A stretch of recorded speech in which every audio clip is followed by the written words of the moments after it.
Hello and welcome to DDOCast episode 613, recorded live on Friday, September 25th. Hey everybody, welcome to fall. We've made it through 3/4 of the year. With me this week is Samius Gurobo. Welcome back, sir. Hey, yeah, that thing happened. Yeah, Like, seasons changed. this was probably 2 weeks ago now, but I saw what I think is my favorite meme of the entire year, and all it was a an older like load bar that said 2020 loading 70%. Yeah, there's been a lot of weird memes. I haven't seen that one in particular, but I'll keep an eye out for it now. I mean, let's just, I think we can all agree in this time of hyper partisanship and hyper disagreement, everybody's ready to get to 2021 and put 2020 behind us and bury it, right? Like, we just I forget don't know. it. I think a lot of people are ready to go. Yeah. I'm a person, like we talked a little bit before the show. I'm a person that loves all this craziness that's going on, but also I don't need to rush through right now because my bus is actually in progress. We Yeah, got sure. some big changes coming up. My wife and I are planning on doing a bunch of camping this fall. Like, why things are kind like for us, it's a little mellow.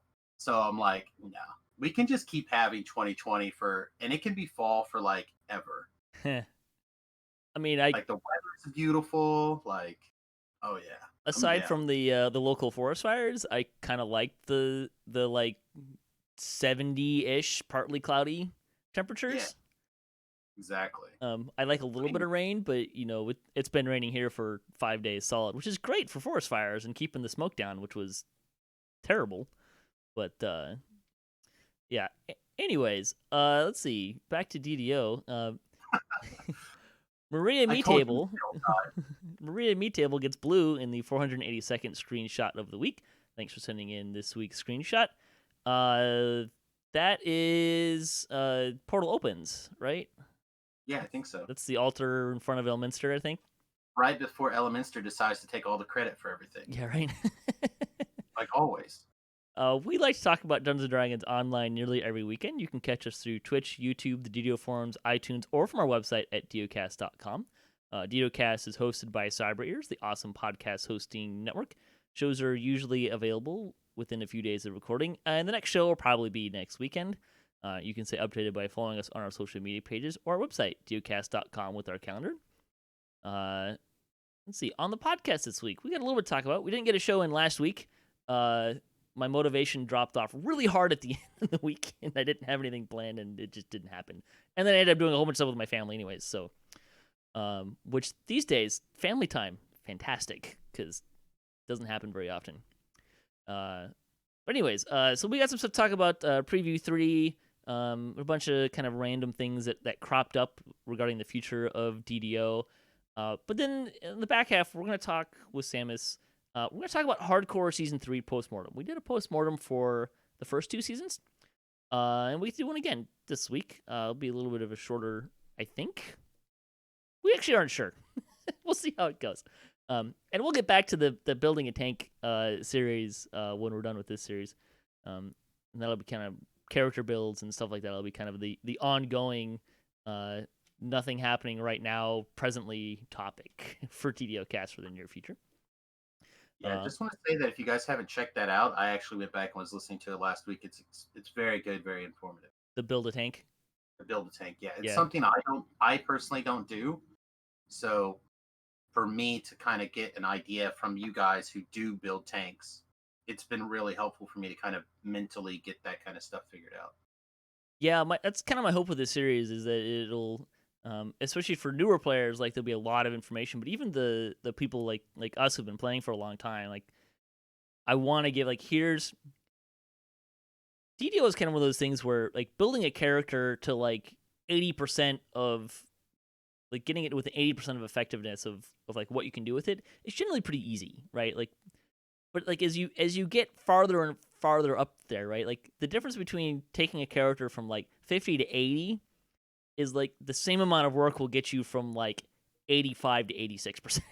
Like you really have to capitalize on those plus ones and the math is sometimes a little counterintuitive, and how do you get there, and that kind of stuff. So I just want to give people an idea of how to kind of go about that, getting there, and I think it'll be a really good series, and it's a lot of fun. I enjoyed it so far, so yeah, it's great. I highly recommend people take a listen if you're interested in tanking at all. And we'll be doing or at least want to appreciate what kind of stuff tanks go through for you. Yeah. Either one. And we'll be doing DPS and casting and all this kind of fun stuff to really kind of dive into some of those as well. For now, we'll get into game news for the last couple weeks. So we mentioned briefly that we'll get to preview 3 here, but there was a couple of other fun things, or maybe not so fun, interesting things. So Cordovan let this drop last week during the weekly Wednesday lunchtime live stream, and then Kokomojoba kind of jumped in and kind of expanded on it. And the short version of this is they are not going to do a level cap increase with Feywild. Kokomojoba said, for over a year now, we've been planning for and working towards a level cap increase to coincide with the release of the Feywild expansion. We believe this is a necessity for the future health of the game, and have been very careful to make sure it is done in the best possible way. We built in a lengthy lead-up time to allow us to iterate both internally and with the Players' Council. However, what wasn't accounted for was the possibility of a global crisis. As a result, they've come to the conclusion that while we could push through and finish implementing the level cap increase and all of the changes related to it, such as a highly rumored Epic Destiny revamp to make sure they fit the new build's ecosystem, by the end of the year, they don't want to rush forward with such widespread important changes without time to iterate and make sure we get it right. So, in summary, both the level cap increase and the Epic Destiny revamp are no longer planned to be released in conjunction with the Feywild. Instead, these features are tentatively planned to be completed in 2021, subject to change. We understand if some are disappointed, we are as well, but we hope you understand the need to get changes of this type right and not rush them out the door. When they came to the decision that they needed to push out the level cap increase, is the moment that they went to brainstorming big cool systems that could replace it to make Feywild feel good. This is where the augment revamp came from. There will be some new, exciting, and unique augments present to be found in the Feywild, as well as some changes to the underlying system of augments as a whole. This is the primary, quote, big systems feature that you're referring to. Combine that with the new races, new quests, new race, new iconic race, new universal tree, and it should be a similarly scoped expansion to Sharn and Ravenloft. Honestly, when the level cap increase was part of it, it was much larger in total feature scope than the past 2 expansions. Now it should be roughly in line with them. Okay, there's a lot to unpack there. It is. It's a busy statement for sure. Yeah. So I'm just going to pick out a couple of things. One, obviously, we're not going to increase the level cap. And like, I think it's better that they hold it than do it poorly, right? They got a lot of feedback about how the level cap increased when Menace the Underdark came out, and some of that stuff. My minor concern here is what does that do in terms of gear that's going to drop with Feywild and the level of the quests, right? I think obviously it will help, having more quests will help kind of seed the future of a level cap increase. But I think obviously with the items, right, like they're going to be less powerful. They're going to compress down to a lower level, minimum level, so that we can use them now, right? Because you can't make them minimum level 31 because we can't get there yet. And that would completely invalidate them entirely. So I have a few concerns about kind of how that's going to impact the gearing and kind of some fallout from that. Like, how long is this gear going to be something that we're going to care about? How much of a power jump is it going to be from previous expansions? Is that going to be enough to drive people to go and run this, other than just to go and get new content? Like, there's a lot of questions I have there when it comes to the loot and stuff. I hope that they kind of push the level of these quests up a little bit compared to what we're getting. So when we do get a level increase, it's not like, hey, look, we've got some level 30 quests, some level 31 quests, and a whole bunch of level 32 quests, right? Like I think they need to push that into the 33, 34 range, which of course could make some really interesting challenge when we get there. What do you think about all that? So, when was the last time you set foot in epic and legendary content? Well, on the hardcore server. So like last week. Before that, however, it's been a while. It's been a long time before that. But I'm probably going to be in a minority here. I'm a person that feels like the level cap increase should be slow and should be very steady. I think we've had a lot of big jumps over the years, and I appreciate people wanting to level up. I love leveling up. That's why I'm on the TR train kind of guy. That's where I get my Skinner button. So I get that desire, especially for the people who like being, near the cap or doing the in-game things, wanting to have that Skinner button pushed again. So I appreciate that. But at the same time, I'm still a person that feels like we should probably be around like level 24, 26 in my mind. I feel like we had a bunch of big jumps. Yeah, well, I just feel like we've leapt really far forward. And to me, a lot of epic level stuff just doesn't feel very fun. It feels very, because again, like I said, I like making decisions. I like making them like they feel important, stuff like that. And 9 times out of 10, I think when I go and I take my epic level, I feel like, oh, well, all the decisions were made for me. Yay. Like they're great levels.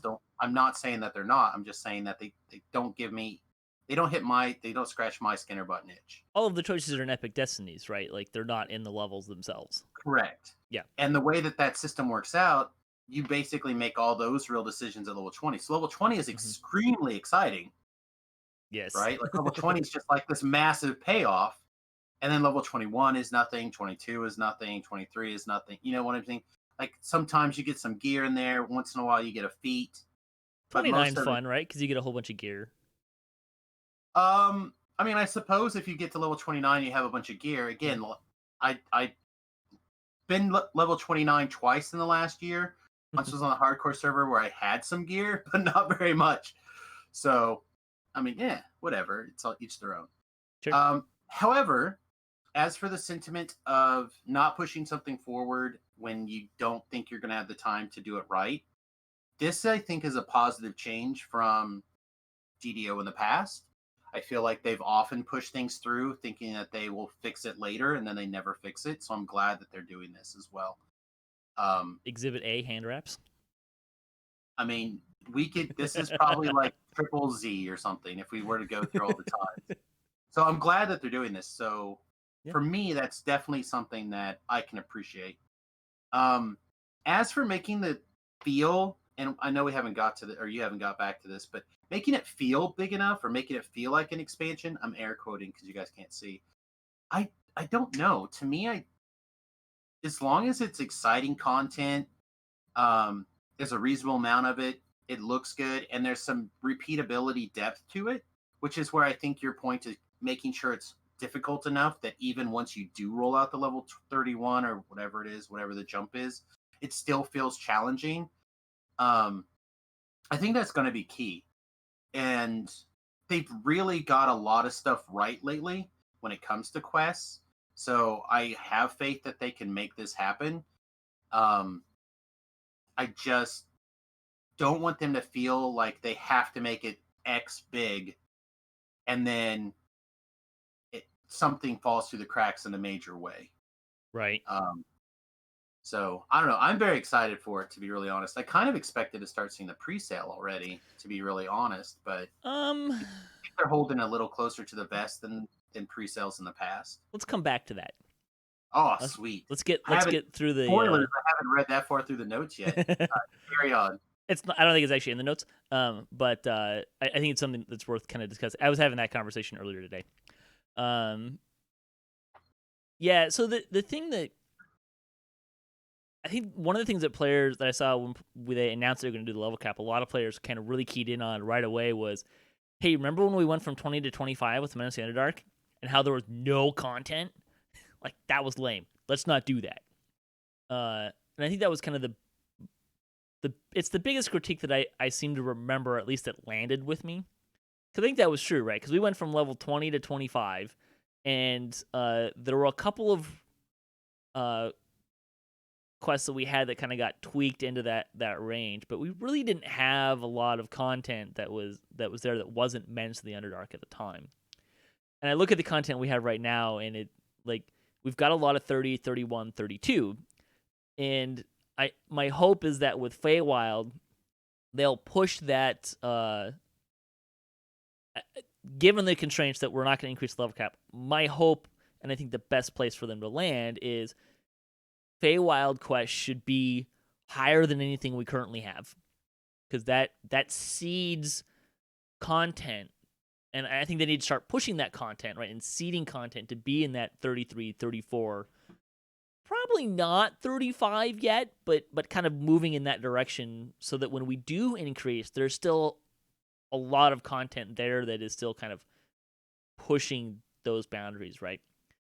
So I hope that there's a balance between it being accessible for not the top 5% of players, but still something that's going to be challenging down the line. And I know that's a really hard thing to kind of balance.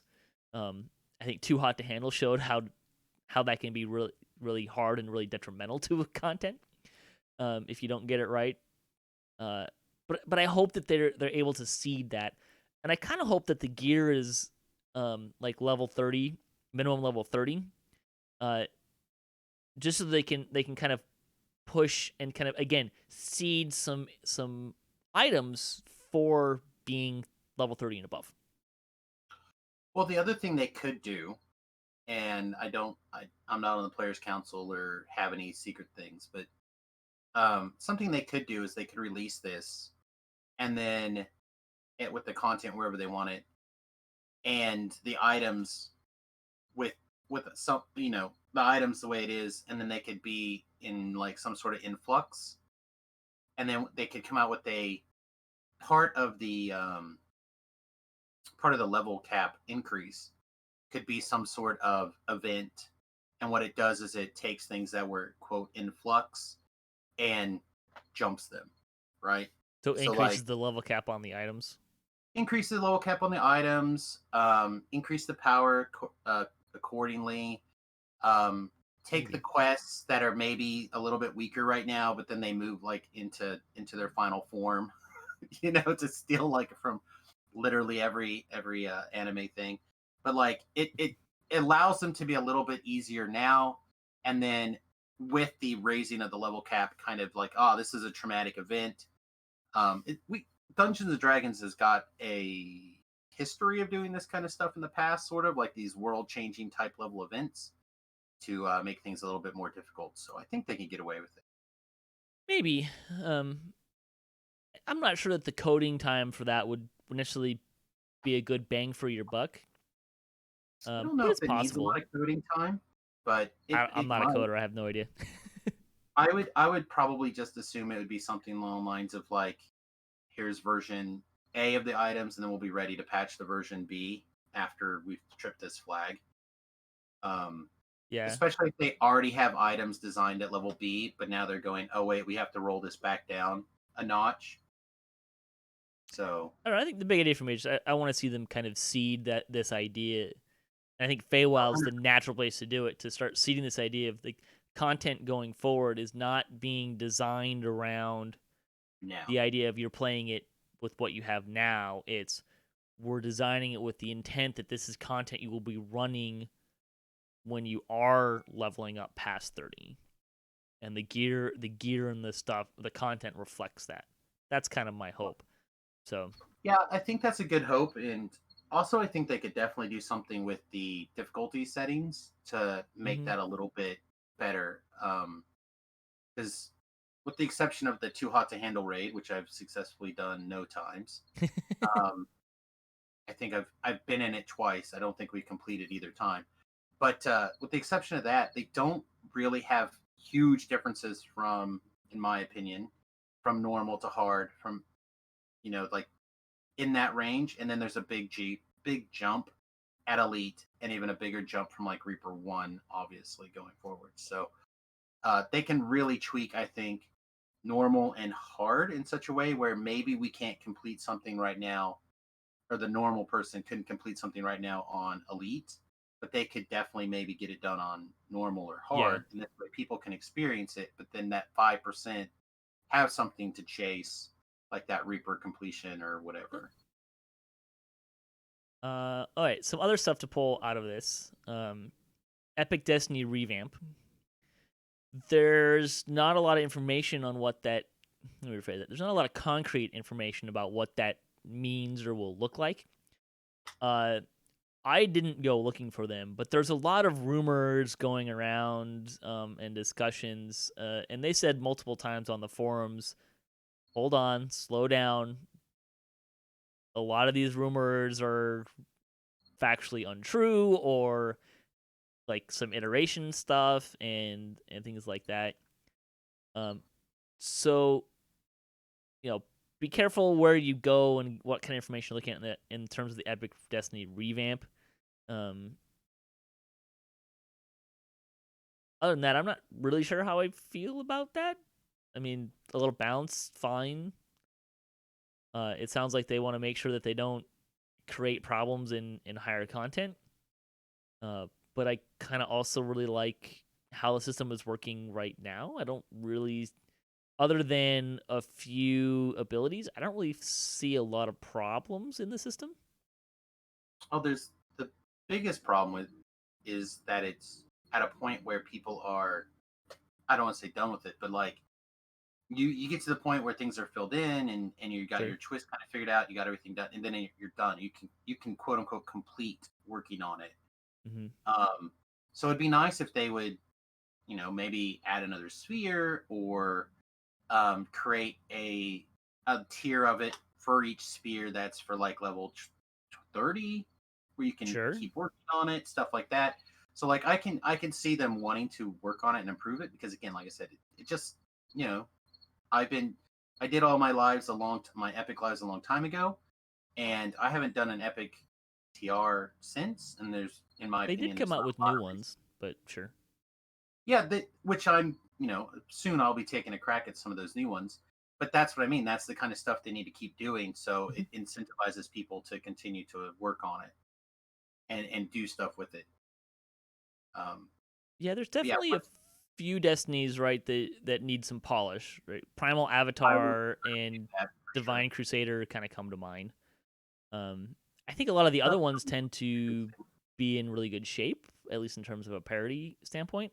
I'm not really sure what they're looking at in terms of a level cap increase and what they need to do with Epic Destinies, and they've said some other, tied some other changes to that with trees and stuff. So there's going to be a gloss over, I think, a lot of things to make sure that they don't break when you get up higher. I think one of the things that comes to mind is I can't remember what the name. I think Mortal Fear or something like that. There was an ability on the tier 3 Thunderhome weapons that had a chance to like just do like 50% damage to something, right? Like it was a percent based thing.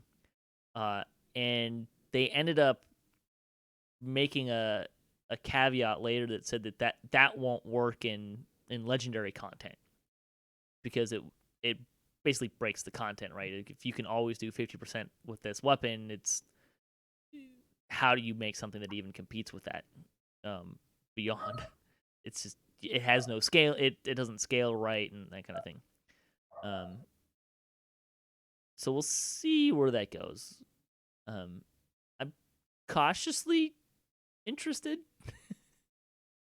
but I also don't want my 20 to 30 experience to like become a lot harder either, if that makes sense.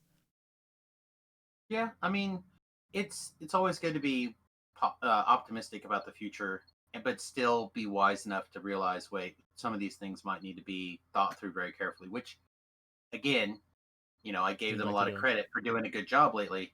They don't have the best track record for completely thinking through a problem. Yeah. So I agree with you. I'm both optimistic and a little bit cautious about some of the things they have planned for the future. I will definitely wait until they like really start iterating and getting stuff out to us as people as a whole. I did see I did see a few comments of like, you guys need to start talking to us about this now because it's gonna be massive. Like, and I think it will be a big deal. It and will be a big deal. well, And crowdsourcing a lot of this stuff would be good. But at the same time, we're spending, how much time on the forums is going into the speculation. a lot. It's the and answer. That's fun. It's fun to speculate, but you can also work yourself into a frenzy over something that's not even there yet. Which I think is the devs were kind of speaking to. There was also kind of a frenzy of, hey, put this out and give this to us now. And the devs' response was generally kind of along the lines of, we're not ready to do that. Like, right now, I think that they're... I don't want to say speculate where they are now, but I think with any kind of process like this, there needs to be kind of some... You need to kind of throw some ideas around, check with, and check with people and say, hey, what do you think about this? And let's iterate on that a little bit, and then tweak it, and then you get more people in to look at it. And and usually they're very good about that kind of stuff, right? Like, they tell us long term what the plans generally are, so we can kick some balls around. I think they've had mixed results. They have, but I mean, something at this level, I think, would be in the yearly producers letter, for example. Sure. Like, I think it would be something that would be more upfront than we're going to wildly speculate about it today because it's coming tomorrow or whatever. And we all need to take a second, roll back, think about it a little bit critically, and be like, all right, let's give them a little bit of the benefit of the doubt, because they're clearly probably not working on it super intently right now. I mean, they've got... I think they kicked it. Yeah, like, all these things are big deals. They did mention the changes having to deal with COVID-19 and the workflow and stuff like that. So, I think you guys got a good 6 months at least before you have to worry about it too much. And I imagine they'll have a real conversation with us before then. I could be wrong. They could be like, surprise! But it seems unlikely to me about a system that large. Yeah, we'll have to see. I just think there's, like, I didn't buy into the let everyone help iterate on it right now idea. Well, that's too many. When you're this way, when you're developing a new dish, right? Like, you get a few inputs, right? And as you refine the dish, you get more and more input on it and find more and more ways to make it better. But if you start with 30 people in the kitchen trying to create a new dish, I think it tends to go more poorly, right? Like, this tastes like tomatoes. Nasty. That's when you end up with, like, when you start with everybody in the kitchen at the same time, that's when you get people that, it's like, well, I like this spice, and the other person's like, I like this spice, and you put them both in, and then it's like, why the hell did we put both of these spices in? Like, they don't complement each other at all. It makes it like, what's the point of it? Right? You end up with a...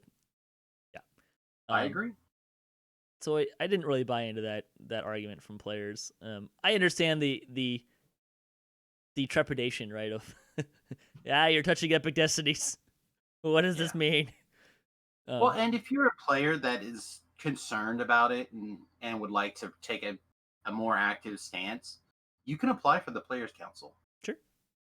And those are the people that they're going to invite in first to talk about things and try to think things through some on the player side. I will say, if you want to be a bigger part, that's where you got to go. If you do want to be on the Players Council, spend a little time refining how you give feedback. That too. Because giving feedback is an art, and that's a big part of being on the Players Council, is giving feedback in a positive and constructive way. If you are someone who on the forum has constantly been giving feedback in a very negative way, like if your feedback is always devs, you don't know how to play this game or how to design this game, that's not going to help you get on the Players Council. Like, I don't think that's the feedback they're looking for. As accurate as that may be, sometimes that's not helpful. Yeah. Anyways, some other stuff to pull out of here.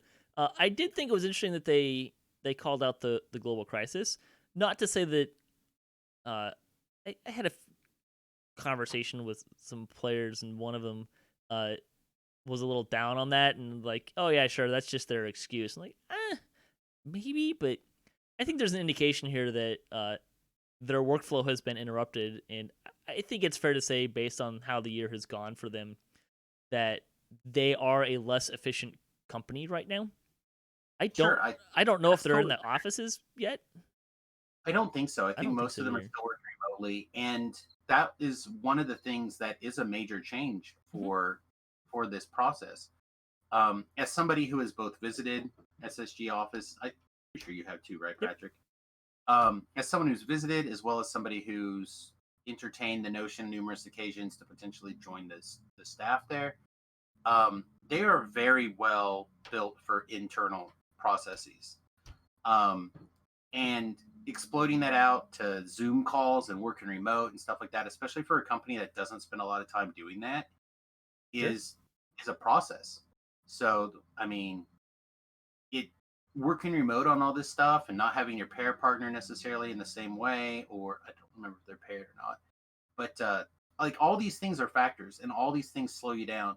So at the beginning of the year, or you know, um, 18 months ago when they're planning out this year and they're making plans and setting up timetables, that's a major wrench to be thrown into things. So the fact that they're continuing on and they're going to maintain a timetable, in my opinion, is impressive.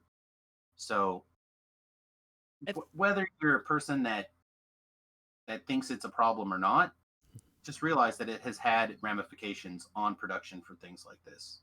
For everybody, I think Yeah, there's it's easy to get caught up into this idea that well, hey, they can just work remotely at home, right? Like they can virtual connect and whatever, and yeah, sure. Like I think that part of like the actual like really nuts and bolts coding kind of stuff, like that's probably pretty easy for them to do. But you have to understand like there's a lot of differences to being able to turn around in your chair and talk to someone across the office, or get out of your chair and go talk to someone, or being a person in person meeting and that kind of stuff. And oh, by the way, uh, some of these people have families, so I'm sure, like, I was just going to say, as being at somebody who has, work yeah, and being at well, home with a kid or three that need help with online schooling, like that's gonna impact your workflow. so my wife has worked from home for quite a long time, and having somebody who, I work from home now as well, but having to have a particular space like wardened off, leaving them alone, um, and because your home space is home for a reason, right? And when you go to work, it's a different mindset. Yeah, you get to wear pajama bottoms, which is great, but at the same time, like, the dogs bark, the mailman shows up, somebody's like, hey, here's a package, stuff that you would normally, little things that you wouldn't think about because you're not at home, or your partner will take care of, or whatever. And, or like you said, the kids having school issues or whatever. Little kids, they don't care if you're, mommy or daddy's at work, I got things to do. Can I go play with Jimmy? I want a candy bar. You know what I mean? Like, these are all distractions that slow things down. I mean, and even if the transition for a primarily at home or to a primarily at home facility, you're still talking about figuring out all sorts of logistics. Like you said, there's a huge difference between having a minute, like getting an email saying group powwow in the conference room 1 in 15 minutes, versus, all right, we all got to get together on this Skype chat, everyone's got to learn to take turns talking or doing things. Like, it's a lot of work, and it all takes time. And there's I mean, they have I think a different workflow than a lot of people are kind of used to as well. Like they have a much more fluid start and end time and stuff like that. But I think their work is probably a little more fragmented right now, especially if you have kids. Like I have a friend who he's working from home, and because he's working from home, the bulk of when he's working right now is between like 8 p.m. and 1 a.m. because the kids are in bed. Yeah. Like I when mean, you're trying to this do work with 3 kids under the age of 8 running around, it's a lot harder. yeah. So There's a lot of changes mhm. to your overall lifestyle when you're trying to turn your home space and also make it a workspace. All right. Let's see. You want to talk about the augments? I mean, we kind of mentioned this last week. Augment revamp, yay! Finally, woohoo! I don't know if there's anything Yeah, else much to say as a about it. person that has felt like a long time, the augment system, there's like some quick changes they can do, but it sounds like they're going to go really deep and really Mm-hmm. work on it. The only thing I want them to like spend some extra time really thinking through the problems and and not just kind of cookie cuttering what's going on. I would like to see them, kind of think things through in such a way like, you know what, maybe we need to figure out a way to allow um, a little bit more flexibility in some stuff and use the augment system to really tweak it out. The Sure. augment system as a whole could really do some really exciting, interesting things, especially when it comes to gearing and gearing sets and Yes. revitalizing old pieces of gear. Um, like I'm playing this caster druid this life, and I was like, oh man, this armor would be so sweet to put on, but it breaks my set. Mm-hmm. And the set bonus is just much better as a whole than putting this on, even though I would love to revitalize and use this old piece of gear that I've had sitting in my bank for, 12 years at this point. Right. So I think they could do a lot of really interesting things if they're willing to have a little bit extra imagination. Um, that's for creating new augments. The main thing is I think that they should simplify and make things scale. Um, why we have +1 strength, +2 strength, +3 strength, I don't know. Why not they just have a strength that augments based off of your character level? Or the A lot item of stuff level. like that. Or the item level, that would be fine too. Again, simplify and build with the idea that going forward we'd like to reduce some of this stuff. I have the gargantuan augment bag. How full is that? It's all the way full, and it's not. I have zero filleries in it. Oh my. Yeah, but again, I TR like crazy. So from level 1 to 20, think of how many iterations of things there is. Mm-hmm. You know, um, it's just insane. It's just absolutely bonkers. And simplify and and condense. That's the thing that I would like to see. I like that. I like the idea of it. I mean, I think we can all agree that the scaling is the obvious point of like the scaling of these augments by level range is exceptionally old. Like 3 or 4 loot pass scaling revamps old. So that needs Yeah. to. I like your idea of it just like strength augment based on the strength is based on the item. Like that sounds great. Um, I really hope that they do a augment destroyer. Like there's a filigree destroyer, right? That you can just buy for plat and just Well, knock it that's instead of having to pull the augment out. You could just destroy it. that is definitely something they should also do, especially as somebody who TRs a lot. I make the point every time I take a name item and I blow it up in my sentient item gem that I Mm-hmm. carry around. It's almost maxed from heroic stuff. But you get to a point where stuff that comes pre-slotted, and You you're can't like, do nothing. well, Yeah. I guess this is just going to go to the vendor. Yep. Um, where if they did sell a plat-based thing like that, it would be great. Even if it was Mm-hmm. really expensive, it would give me an opportunity to at least do something with it. I mean, the sentient destroyers aren't that expensive, so I don't need to think. I mean, I would be fine with that price point going up too. Like whatever. I understand I'm plat rich compared to most people, but yeah, let's see that. And then I think the other thing I think would be really interesting. Do you remember the augments that they were more powerful, but they were timed? They expired. Yes, I remember having a big argument with people about them when they Oh, really? got rid of them. Yeah. That Uh, you liked or didn't like them? I like the idea behind them, Mm-hmm. but I wish that they would have done something. I still have like 4 of them, I think, Yeah, somewhere. right. I'm sure. Probably somewhere in that gargantuan bag that's overflowing. Yeah, I think I have 1 or 2 as well. But yeah, they were really interesting items. I don't know if I like the idea of them doing that anymore, because there was like a lot of people that would it made things awkward for people, so trying to like maximize that time.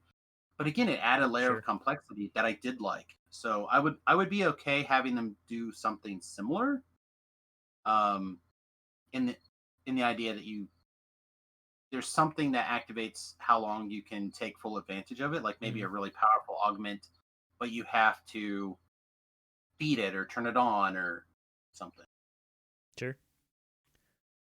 All right, so we talk about preview 3 now that we're about 4 times longer than the show probably needed to be. Welcome to Samius Gurobo's here, everybody. Let's see. Update 47, preview 3 on Lemania. I'm just gonna highlight some of the newer things here. The Bard different tact in the swashbuckling Bard tree now requires you to be swashbuckling rather than single weapon fighting. +1. The release of the Shifter race, the racial completionist is gone, and you now need Shifter pass lives. Surprise. 0.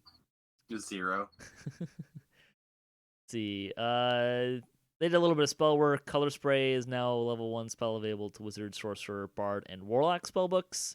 +2. +2. What? I'm just gonna give like a 0, 1, or 2 on how important they are, like how positive. Oh, you like this one, huh? I do. I like this one a lot. +2. Bolt spells are now in alphabetical order instead of at the very bottom of the spell lists. Making them easier to find, I suppose.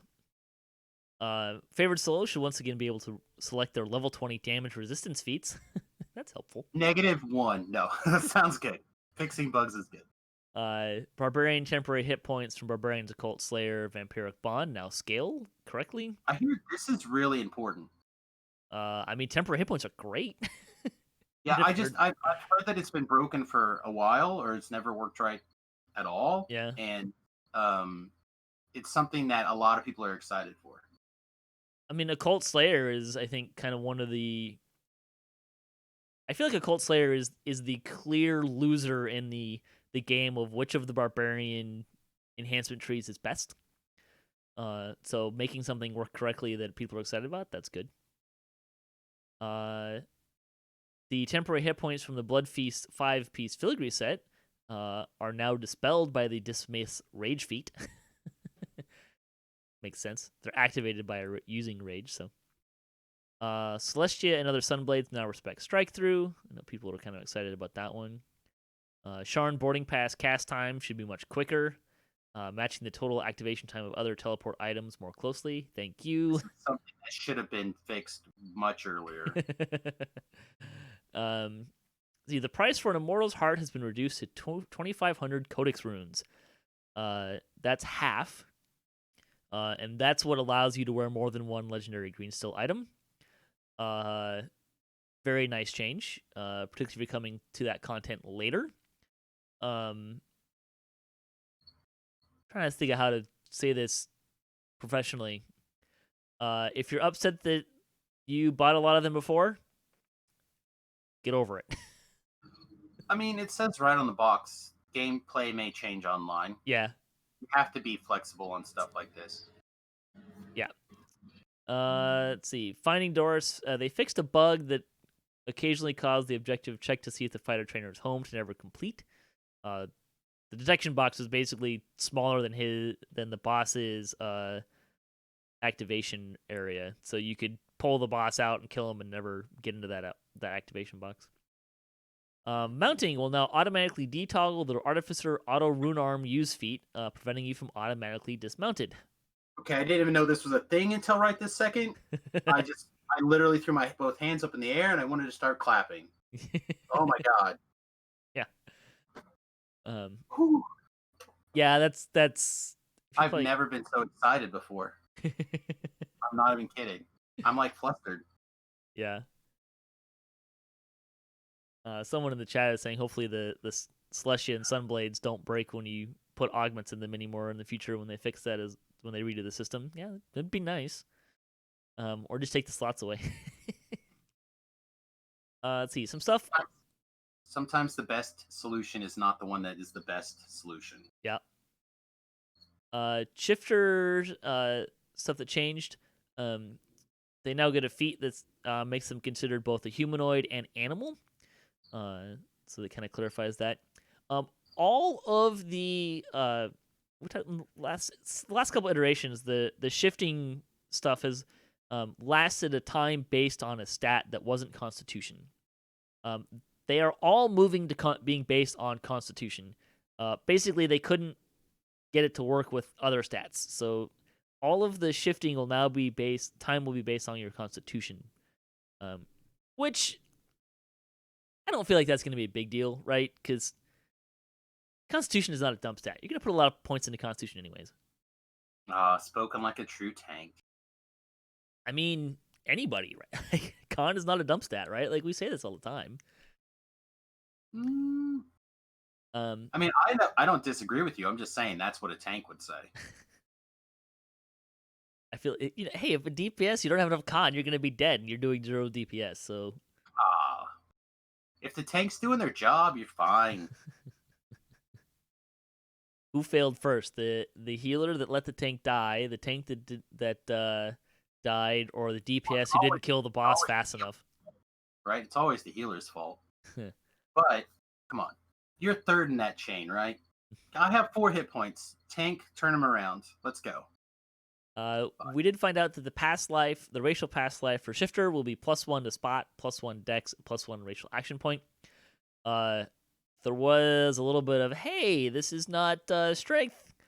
Come on, we need another strength. A lot of people thought it was going to be strength.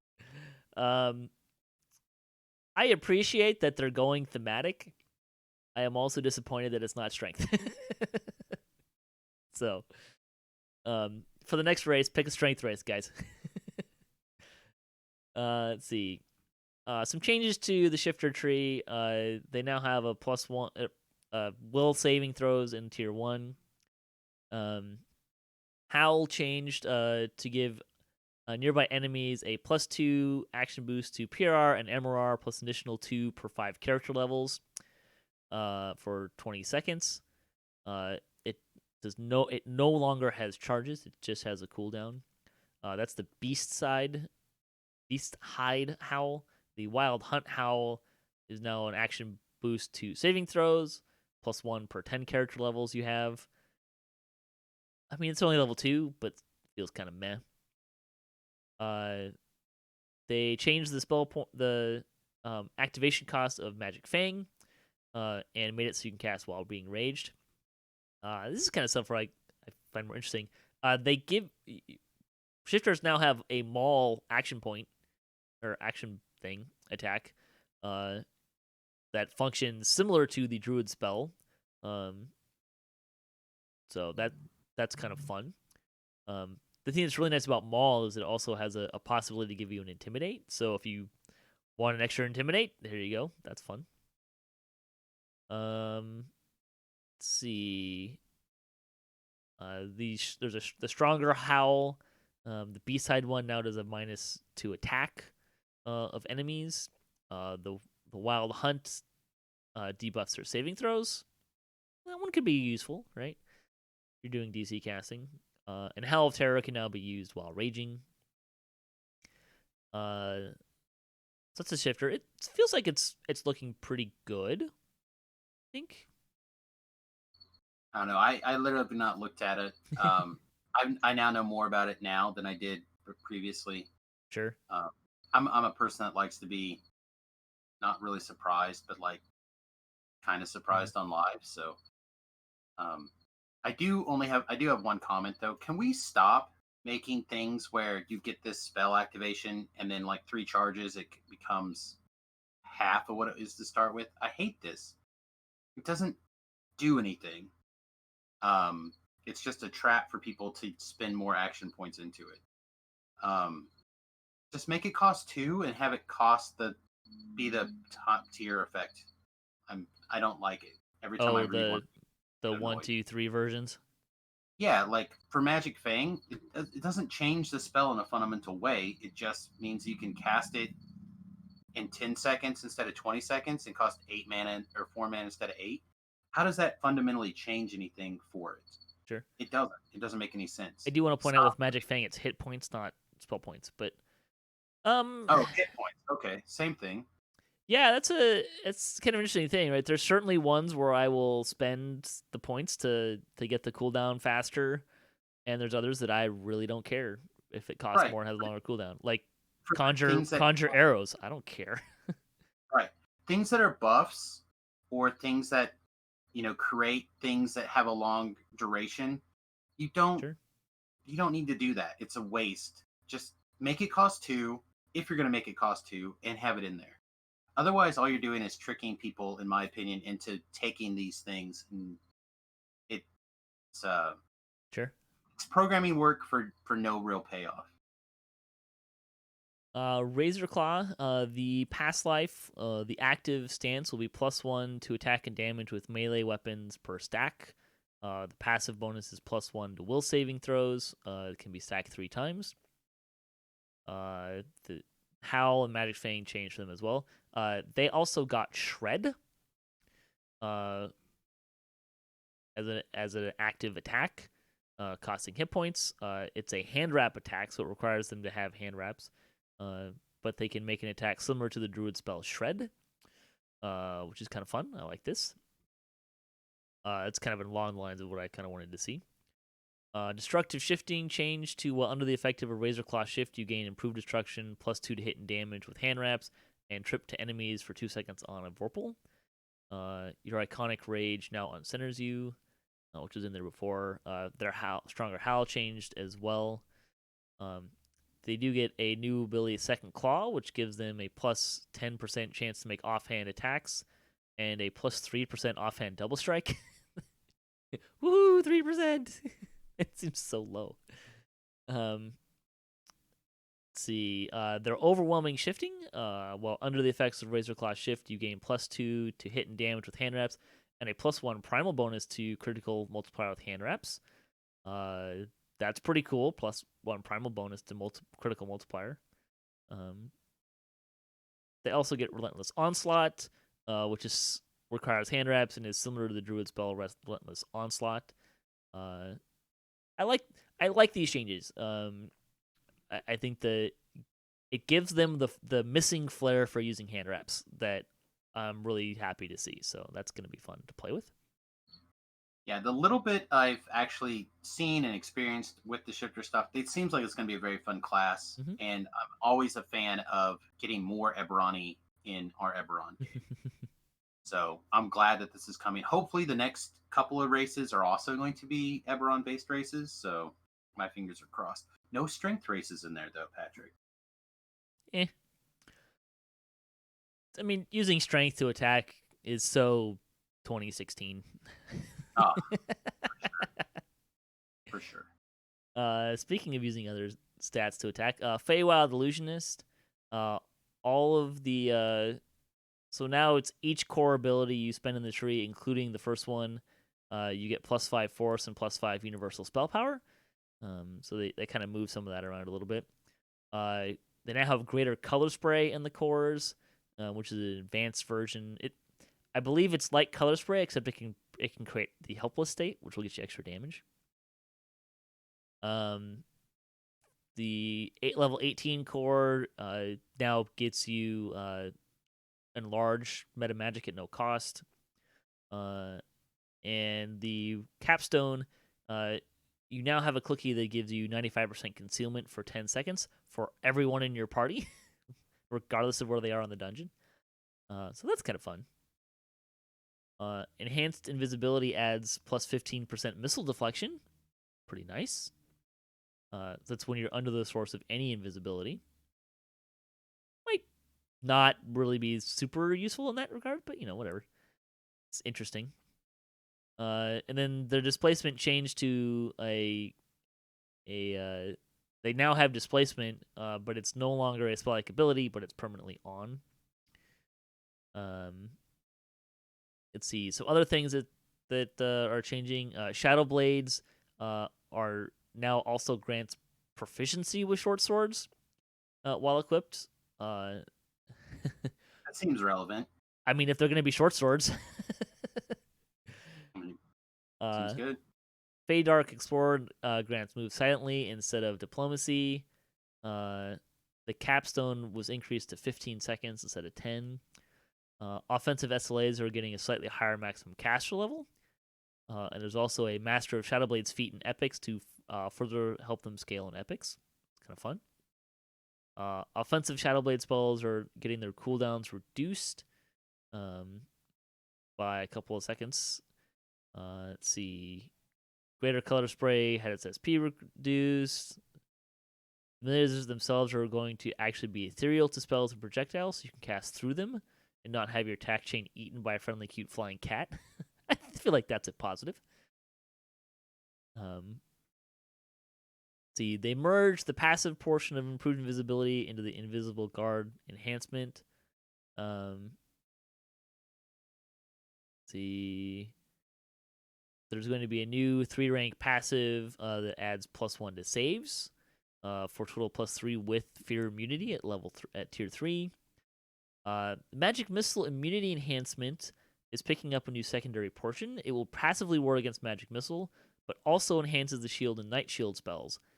If you have this, Night Shield will now also provide a +10 MRR bonus, and Shield will now provide a +10 PRR bonus, which is kind of fun. I like that. This is a good change. Yeah. Bend the Light retains its passive blur, but will now also enhance your blur spells and grant a short-term invisibility effect and AC boost. And then Scion of the Feywild, which is the level 30 feat, will now also give a +4 to illusion DCs. So that'll be kind of helpful in terms of illusions. Hopefully they'll... there was some debate about, hey, this still needs more illusion punch. What? Are you kidding me? Save one more time or die? They need more help? The issue being that people don't feel like there's enough illusion stuff to use. They want more illusion things. Well, there's everything needs more of it, especially when it comes to wizard stuff. Linabelle, I think, was pretty clear and adamant that okay, noted, but putting an illusion Evart's tentacles in this tree is not the solution. The solution is make more illusion spells. So I would agree. You could probably do some sort of multi-selector spell class of spells where they do have illusion versions of other spells, like you do in traditional pen and paper Dungeons and Dragons, where they're a couple of levels lower or higher. Effectively a little bit low. Well, the spell is higher, but the DCs are lower, if I remember right. Got it. So you could have a situation where you could cast an illusionary tentacles, but then the DC is lower. But you could also do like delayed blast fireball with the same spell, and half of that damage is illusion damage or whatever, not real damage. It made a lot of extra work for the DM, but it did allow a lot of flexibility for illusionists. I don't know too much about what they're planning on doing with this, but as somebody who has often talked about spells they could add in DDO, it's something they could think about. I like kind of where you're going. It could be interesting. Illusion version of spells that are higher to cast. Maybe they have a penalty or it's like a will save instead of a reflex save. Do less damage or something like that. I could get on board with that. It's interesting. Yeah. Some of the best news in here, the raids, the new legendary Master Artificer, Lore Blades, and Vision Destruction are all granted by new quest givers. And the quest giver for the raids will now teleport you directly into the raid without the need to traverse through a landscape. And there was much rejoicing. Isn't that supposed to be the first half of the raid, though, is spending 45 minutes getting there? I mean... This sounds like shenanigans to me, sir. Look, they did this with Legendary Hound. It was fine. Also, it's kind of silly, I think, to make people run through a heroic landscape to get to a legendary raid. Just You're saying. Right. They should apply negative levels to everybody as they run through it. Everybody's level 6 now. Go. Sometimes the best solutions are not the best solutions. Hey! Don't throw my own words back at me.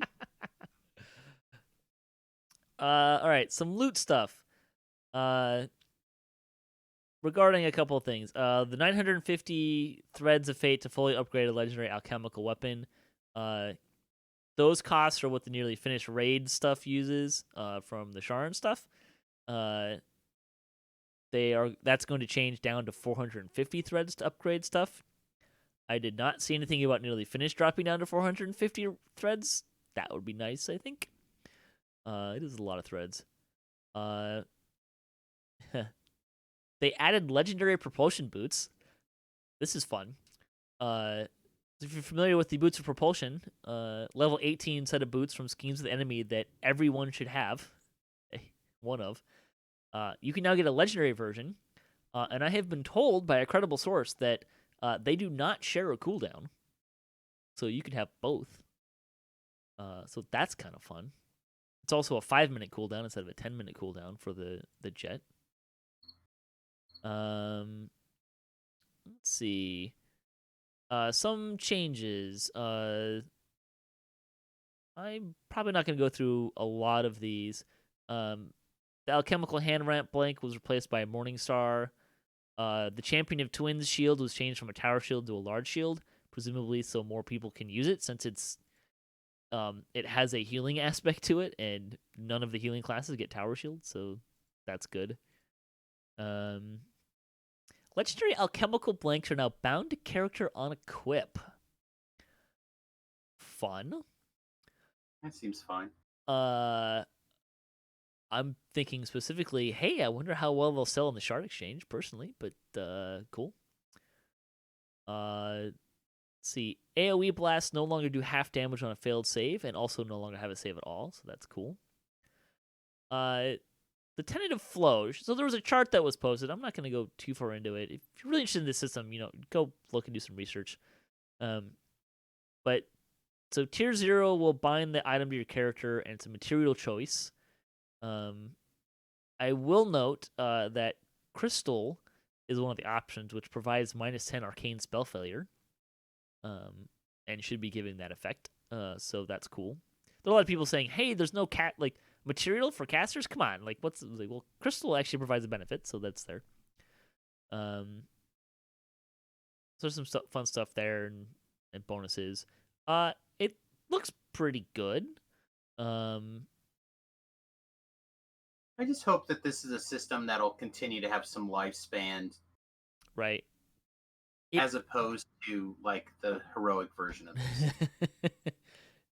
Well, the good news is we're no longer getting a level cap increase. So unlike the heroic version, which the next update increased the level cap and invalidated all of the stuff, it shouldn't necessarily immediately happen here, right? That's fair.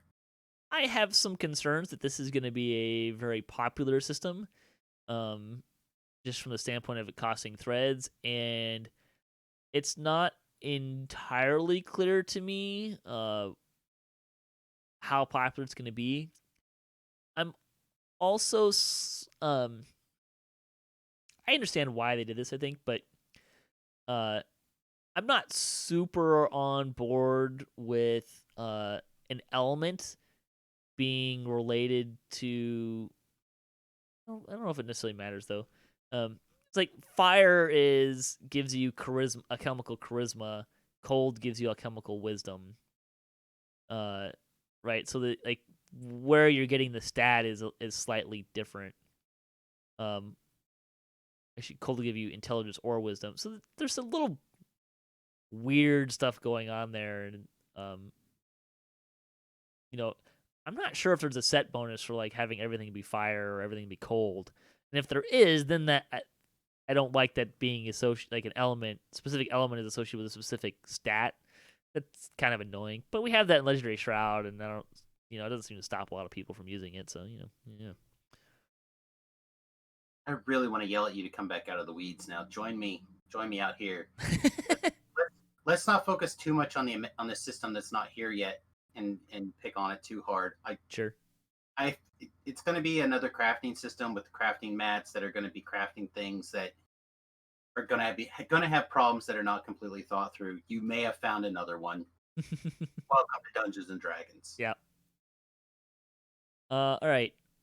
Anything you want to say about Preview 3 before we move on and cruise through some other stuff? So, I wasn't going to until you said this. I gave you the opportunity to talk. Why exactly? Why SSG?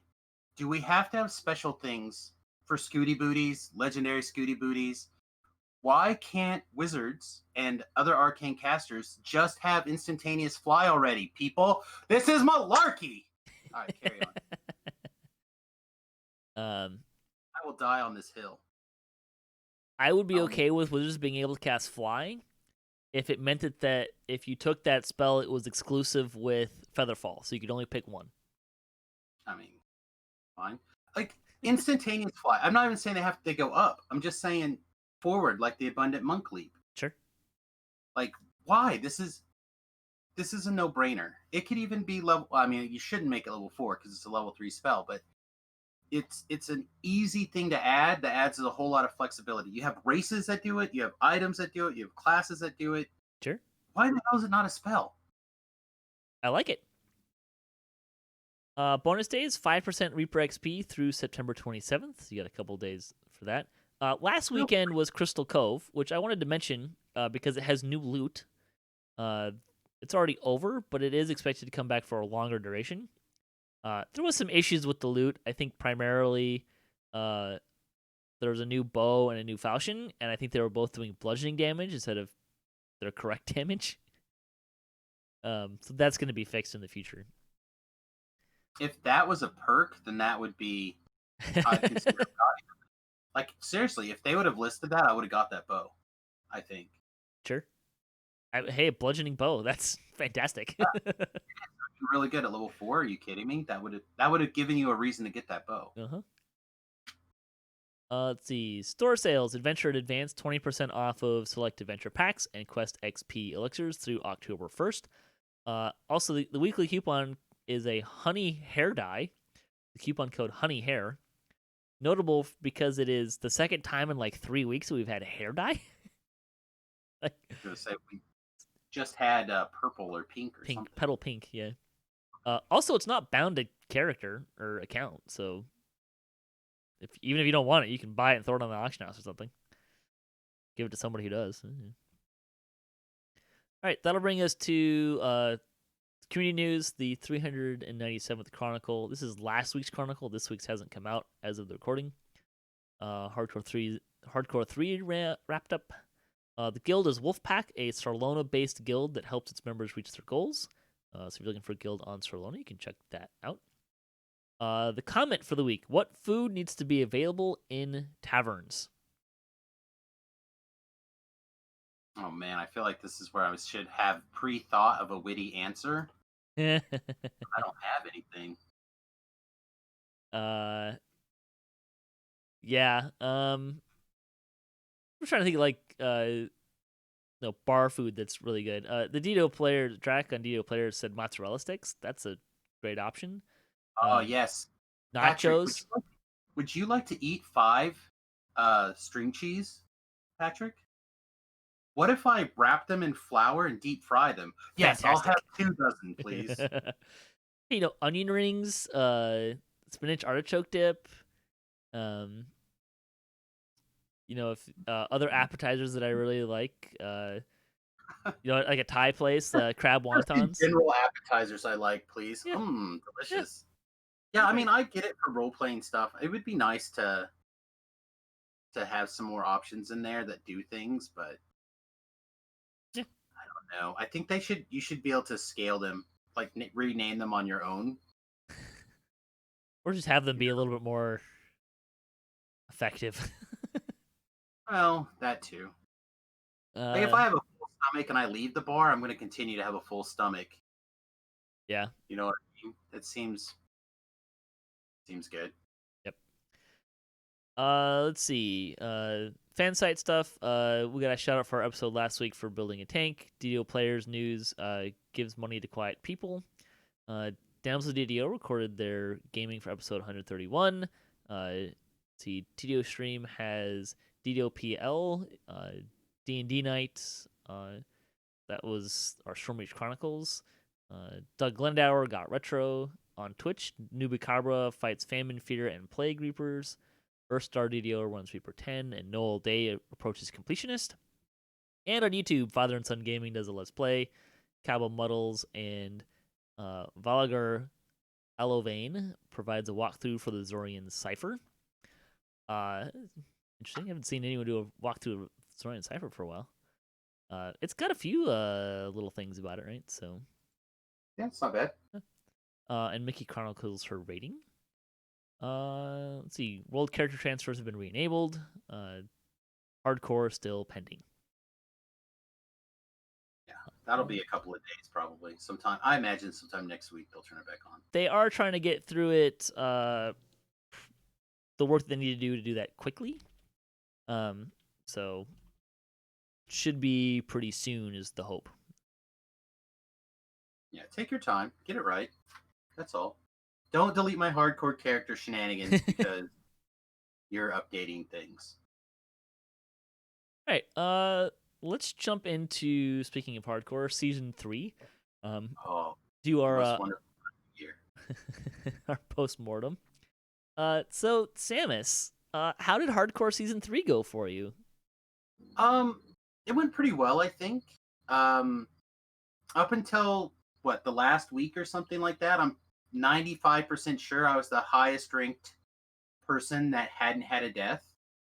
And then I made a play error that I tweeted out and shared with everybody, and immediately started getting messages from people like yourself going, "That's not your guy on the leaderboard, is it?" Like, yes, it was. But that was my first death. So pretty good. I had a death in the last week and a half or so of the hardcore server. I tried to do legendary Reaper Sharn Welcome. We really didn't quite have the team for it. There was 3 of us and some hirelings, and I should have had a little bit more caution. But that first trapper there after the spiral staircase, I've never seen him drop a spider bomb before. And I saw a big smile from Patrick. Hopefully it's delayed. But I went in to kill that guy with a Well of the Banshee, and within 1.5 seconds, I killed the guy. He dropped the spider and it exploded, taking out poor Samus's first life. But other than that, it was really good. My goal started out as I wanted to get my Reaper Cloak, my 5,000 favor, and the level 20 stuff all before my previous goal or my previous run through of just under 3 weeks. I did that, plus I didn't play weekends, which the previous time I did play weekends, so pretty good. And then I thought, what else could I do? So I creeped up my way to the leaderboard. I learned a lot of interesting lessons, I think, and I saw a lot of people really enjoy the system and the changes. Whether people continue to call it softcore or not, I think that could be a discussion. But it was something that I really wanted to see, with some sort of leniency for accidental deaths due to lag or something weird. I felt that the system did a really good job of kind of giving you that, but making you have to earn it, and stuff like that. There's some problems too, I believe, because of the system. But A few. Overall, I really liked it, and I think that it was a good change for this particular one. Yeah, I asked because I asked you if that was your hardcore or your leaderboard guy, because the post you made it look like you died and you were out. Yeah, no, it was just that I was literally the highest person, I believe, on the leaderboard. Sure. That had taken a death. Because I spent most of the time in the top 15. I think I ended 13th or 14th. Had I known a couple more quests, I could easily have been into the top 10, I think. Sure. and this is something else maybe we can talk about, but there are quests that I do not know. I know that seems shocking, right? As a player who's been around since year 2, and spends all of his time every day TRing for everybody on camera. There's definitely areas of the game that I'm still not as comfortable on as others. So had I done Temple of Elemental Evil Part 1 on Elite, or Part 2 at all, that would have given me enough points to put me in the top 10. Sure. Very easily. Also, I did some raids for the first time ever at level 30 on the hardcore server on hard. So that was a lot of fun. Like, I've never done Riding Out the Storm before. Turns out that you can hit hardcore? Really hard on the hardcore. Ooh, on the hardcore. That's a bold choice, sir. I mean, why not, right? Like, be brave, right? Good choice. I also skipped a couple of things, like I skipped the Shroud. Again, if my goal was to be on the favor board, I would have done the Shroud, but it wasn't originally. So I could have done the Shroud. I really wanted to do Litany. I was doing everything I could to flag people for Litany, but we just couldn't get enough people that felt brave enough to want to do Litany. So that was out.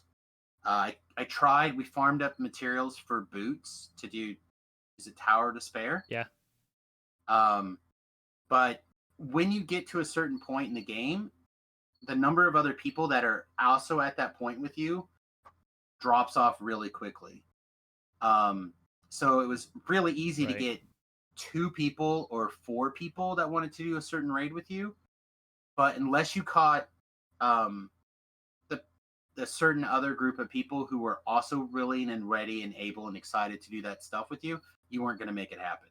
At least sure. I wasn't. I wasn't going to try to 4-person a raid that I haven't done in literally years.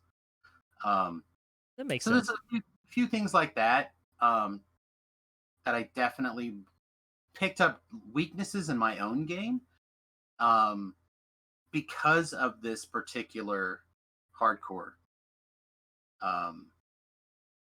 Because I did have the opportunity to be a little bit more brave. That because you weren't just completely done. Right. So I don't know. I think having some amount of extra life is good. Something that you can earn to give yourself a little bit of slop. I watch people die in lag. But something I didn't see was a bunch of people alt F4ing, which from my previous experiences, people alt F4ing, I feel like caused more problems for me than had they just stayed and fought it out. It would have been better. That was one of the problems they had, right? Because if you died in that disconnect stage, when you came back in, it would apply the death before it would apply your extra lives, and you would just die. So that might have kind of shied people away from that. I mean, if you only had 1 life left, it didn't, what the hey? You had nothing to lose. Be brave. Yeah, I think the thing that was really interesting to watch was how people's behavior changed having extra lives. And there were a couple of noticeable ones. One, there were some people that tended to be a little bit more cavalier with their lives. Which was really interesting to watch when they were being very cavalier with when they didn't have an extra life. Like they couldn't wrap their head, or maybe it's just because they got farther, and they just play cavalier to begin with. But I did see a few people making some questionable choices with or without extra lives. The rating was really interesting. Like, people were definitely doing things they would not have done if they didn't have extra lives. Yes. And that was 100%. Really fun, I think. Well, the idea that you could plan to do things, even if it goes poorly for you, like, well, I'm only going to fail back so far. Right. I think that was a really, it was a change that a lot of people had problems with. They're like, oh, well, they got their extra lives and they burned them and then they TR'd to get them back again. It's like, well, great. Let them work the system. Like, that's playing within the rules. That's good. That part I think did kind of, for me, lessen the cool factor of being on the Reaper board. Well, I can understand. I can agree and understand, but at the same time, like, somebody working within the rules to make an achievement doesn't lessen that achievement to me. Sure. So somebody using the rules to their advantage and playing smart, I feel like was good. And those people also had to struggle back through the favor leaderboard. So if they wanted to be on it, yes. If they wanted to be on it. I feel like that's a problem with using those two metrics as the chief metrics. I mean, I think those are the two best metrics we have. I think it was really cool from a favor standpoint, right? Because it lets you do things that people weren't willing to do on hardcore before, right? Like doing RSO with if you die, you lose. Like, right. That's, I feel like that's not going to be a popular choice to make, right? Like getting 12 people to go into that raid, even on normal, is going to be hard. Doing it with 3 lives to give, right? Like, okay, maybe. Yeah, there was quite a few people that had like 1 life to live, not one, but 1 spare, right? That went in and did it. And there's quite a few people who, there's at least 1 guy I'm pretty sure that perma died in the quest with us that go around. I wouldn't be surprised. But there was a lot of people who bailed midway through. They're like, hey man, I'm gonna die if I keep going in this. It's like, just stay with the group, do the things, yada yada yada. Like, again, as somebody who never did it before, it was a ridiculous experience. Yeah, right? I mean, I've done it a bunch of times, and I bet that would be a lot of fun. Get your heart pumping a little bit, and the idea that you could complete that on hardcore is awesome.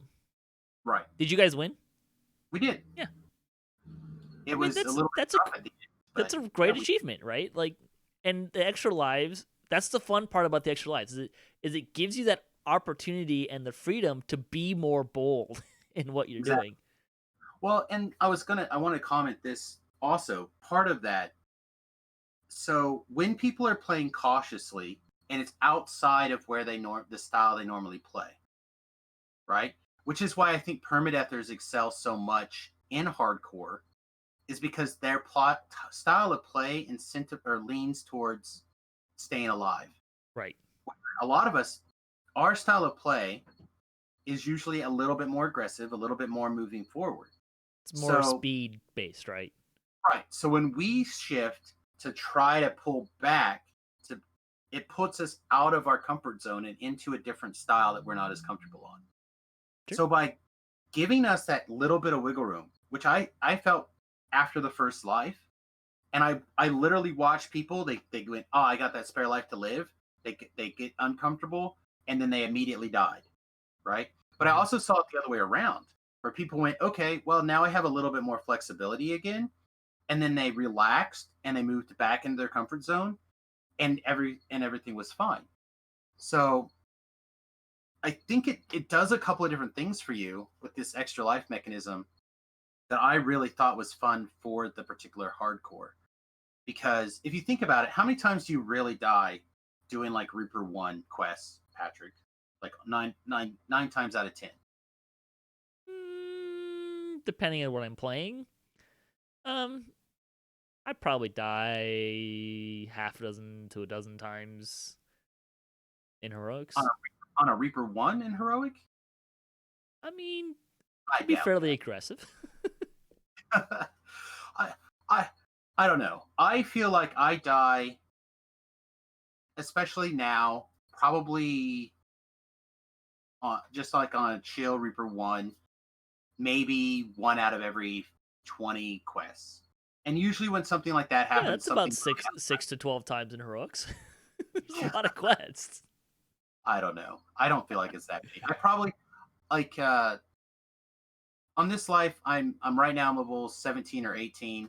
I think I've died twice, right? Sure. Once in the quest. and I was soloing Reaper 4, thinking, oh well, this quest, I've been getting along. We'll give it a shot.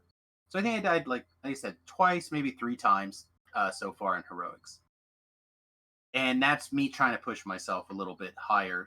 Mostly solo, etc. On Reaper 1, I mean, I've got 2 of the low cost cakes now on my character. If I was just doing Reaper 1, I really don't feel like or even just regular elite, I feel like it definitely decreases the likelihood of I'm going to die extremely. So absolutely, taking and putting in that comfort level of getting you back to your normal zone, it loosens you up and lets you actually play, and it lets you slide back closer to your comfort zone, which I think helps people with their overall skill. So to me, I saw people become unchained by the fear, and they proceeded very smoothly and well after that. But again, like I saw it the other way around too, where people were like, "Oh, I don't have to worry about it anymore," and then randomly lose that life like absolutely right away. Yeah. But I feel like that was not the normal. I feel like the normal was people like sliding down into their stride and proceeding nicely through the journey from 1 to 20. I definitely saw a few people that, and just the way that I tend to run hardcore is I tend to do it. I did play season 3. I didn't really intend to, but I ended up helping some friends, some new friends, get through to 5,000 favor. I tend to be the kind of person who prefers to drive what the party's doing and throw up the LFM and that kind of stuff. I think I saw your LFMs a couple of times. Yeah. And there were definitely a few people that joined that I had to send a tell, like, hey, slow your roll a little bit. Like, I get that you have extra lives, but, we're only level 10. There's a lot of content left to get through. You don't need to be wasting lives. So there was some people who took the extra lives, I think, a little too cavalier, at least for my comfort. There was definitely that as well, but I don't feel like that was the norm. I feel like for me and the pugs that joined me and people, I think people on the hardcore started seeing my name and my Twitch and started seeing success happen. So I don't want to say I got a lot of the same people, but I started pulling names out like you do, right? You start seeing. I mean, it's hardcore. If you're looking through LFMs and you tend to keep pace with people and like, oh, I like running with that person, I'm going to join their LFM again. So right. So I mean, I had situations where I had to, holler at people to calm down or whatever, but for the most part, I felt like it moved reasonably. But I don't know. I have more, but we can pick the next sub point out of here, I guess. Sure. How did you like the accessible to free to play? I was fine with it. I don't know that I really noticed it. Look, I think more people playing is better, right? But I don't know that I would say it really impacted me a lot. Partly because I was starting with a static group of 3 people, so I mean only 3 other people could join us at any given time. Yeah, I don't know. It was fine. So the reason why I say that is it was nice playing with people, right? Mm-hmm. But at the same time, I was constantly dealing with Tell saying, "Hey, can I bring my account and my piking accounts?" And constantly. I didn't get any of that. And I was like, "No, you can bring your account if you would like." And I would get, and people would be almost visceral back. Well, it makes questing better. I'm like, okay, but no. I would rather have spots for people that are helping full time as opposed to helping a whole lot at the beginning and then not at all. That's for your prerogative. Right. Right. But people would take that and they would pound it home. Like they would just really pound in I there. mean, if you're gonna ask the question and you're not gonna respect the answer, don't ask the question. I I wish more people would hear that, Patrick. If you're gonna ask me if you can bring a piking account and I say no, and you're gonna get upset at me, then why did you ask the question? Like, go start your own LFM and run it however you want. Like, exactly. Why are we fighting about this? And eventually I was just like, sorry, don't care. Like I gave you my answer, I'm done. Yeah. And I just started ignoring tells like bam, bam, bam, bam, bam, bam. The other thing that I saw because of the free to play access was, and I don't know how much you need to look at the leaderboard, but there's at least 2, I think, hug bots like that on the leaderboard. And there would have been more, I think. Except I think a raid went poorly that I was offline for. I don't know that for sure, but there were some people that were definitely on piking accounts that were up there, and then I saw them disappear a little bit later. So I don't know, but that was a real problem, I think, for me personally. I felt like there was a lot of in the high Reaper situation, or not high Reaper, but in the high favor board situation. Sure. That people were doing that. And then I also know in at least one of the top handful of individuals, right? The favor character came in, stepped in, buffed, or activated their Epic Destiny stuff. Sure. And then disconnected. Yeah. And rejoined for the end of the quest. Mm-hmm. For like big raids and stuff like that.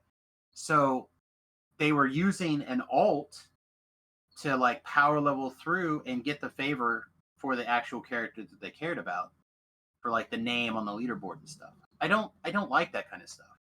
Yeah, they were gaming the system.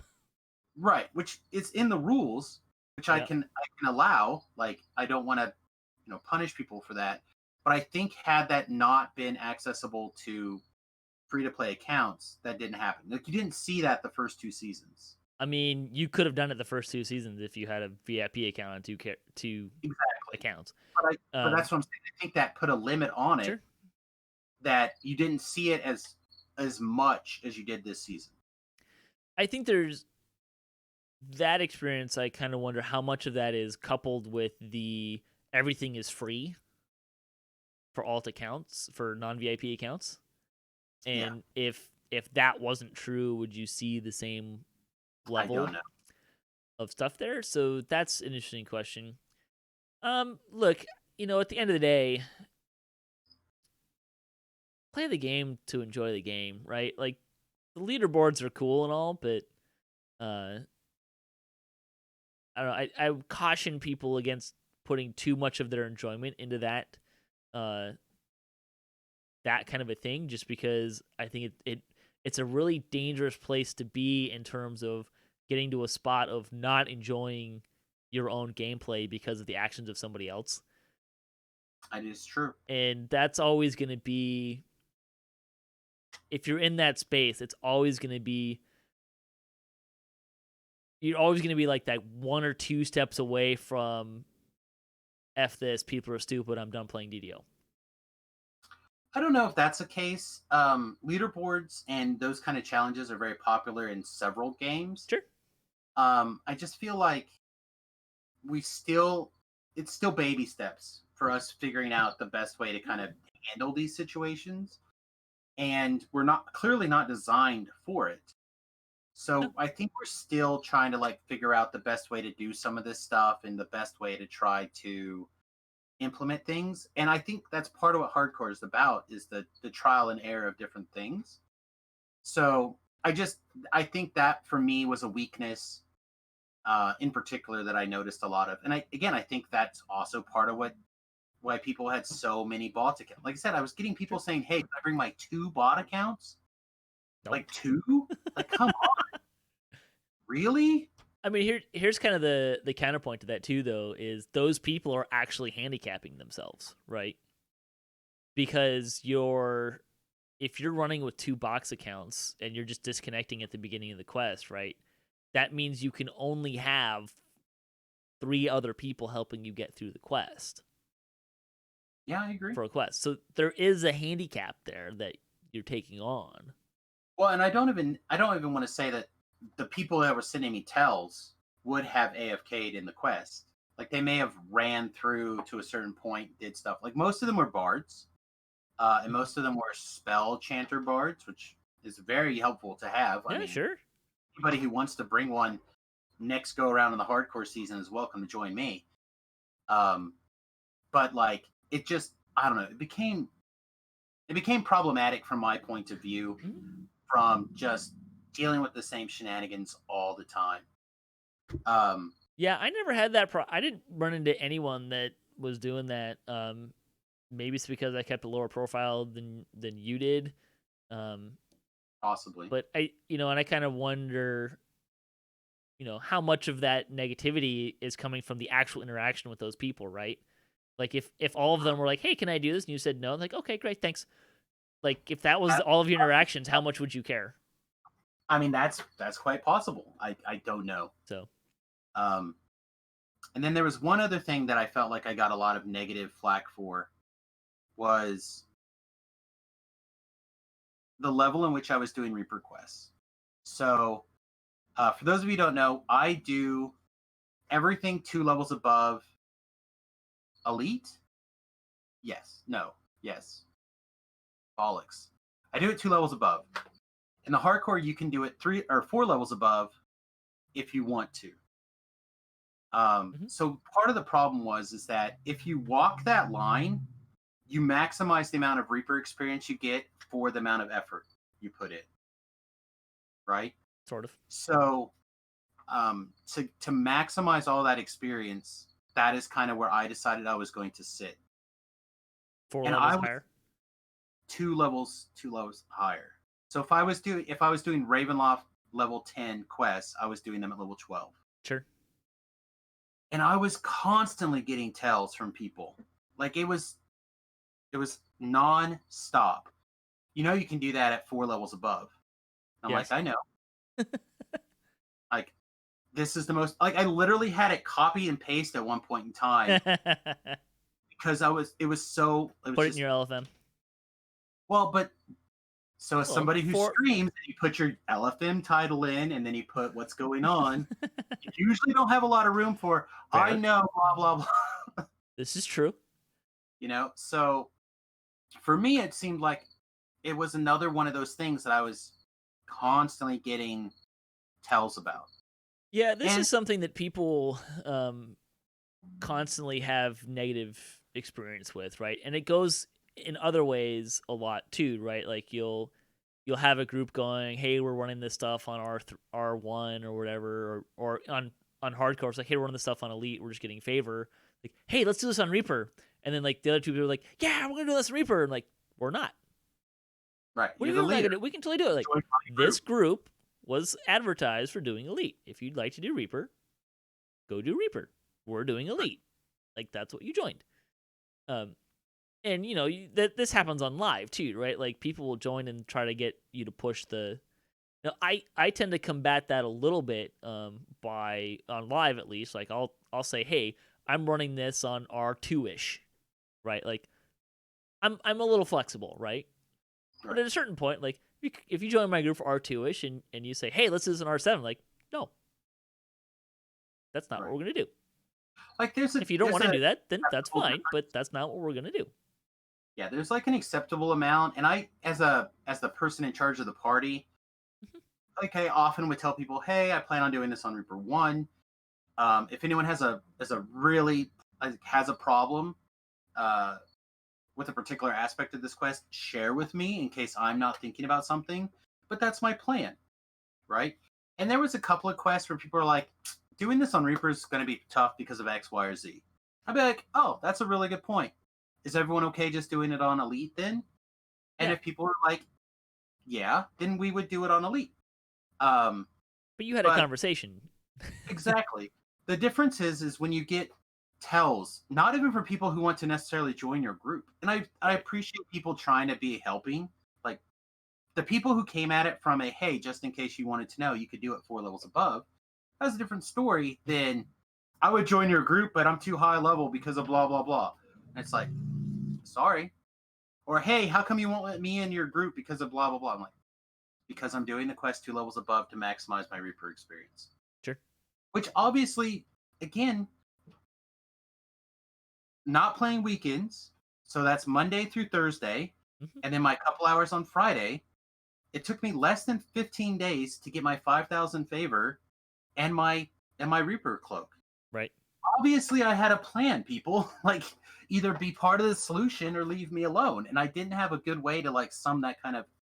Like, I didn't want to just say that, but I felt like I was just... It was constant kind of tells like that. Why aren't you doing it like this? Why aren't you doing it my way? Why can't I join you? Because you're not doing it the way I want to. Yeah, I'm I like, think bro, the level restriction is probably going to invite that a little bit more. Partly because players of DDO tend to have a difficult time understanding what level they are and how that impacts the XP that they're getting. And that's partly because there's some complexities to it and it's not consistent. A lot. There was a rule change too, and people are coming back, so that's a big part of it. So, 2 levels above the quest, you're gonna get full Reaper XP and a plus 100% bravery bonus. Correct. If you go 3 levels above, the bravery bonus drops to plus 50, but you still get full Reaper XP. And if you go to 4 levels above, your Reaper XP takes a 10% hit in heroics. In epics, it doesn't matter, right? Like epics, there's no penalty for Reaper XP. Correct. And if I remember rightly, in heroics you can only run, even on live, you can only run 4 levels higher, anyways. And I think in epics it's 6. That also sounds right to me. Yeah. So the only way you actually lose Reaper XP is if you're running it 4 levels higher and you lose 10%, which is not a whole lot. Especially, look, when you... I played this game a lot with the first 2 hardcore seasons. Like, at level... When you're running level 2 quests, 10% of... is not very much. No. And I could be incorrect, and I might be thinking 3 levels. I honestly don't remember, because that was... But you were running it for... The point is, you were running it with this intention in mind, and you had an LFM up that clearly stated what your parameters were, and people were trying to push you to go outside those parameters. Right. And I don't think I had that problem for Season 1 and Season 2. I would say that I had an equal amount of that problem from Season 1, 2, and 3. Did you? Yeah. But you said that was low, though. Right? Yeah, it wasn't pushing you out of your what you wanted. There were a lot of people that tried to push, or I don't want to say a lot. And again, I was using... I mean, you were kind of doing this mostly from a solo perspective, and I was always doing it with, I'm in a static group. Like, right. I have a couple of people, even in Season 1, right? Like, there was... Like, I ended up pairing up with someone around level 9, and then she and I ran all the rest of the way together, because our schedules really lined up, our goals lined up, but there were points of time, especially because Season 1, right? Like, we hit 5,000 favor at about a month, and at the time, I was number 4 on the leaderboard. I think 3 or 4 on the leaderboard. Like, quite a while. Like, people were still figuring it out, right?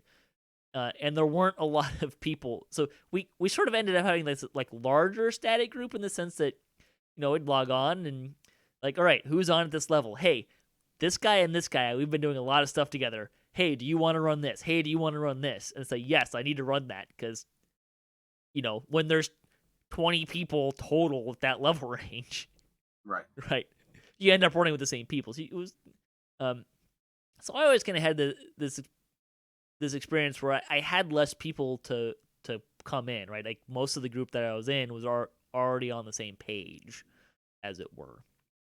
But definitely there,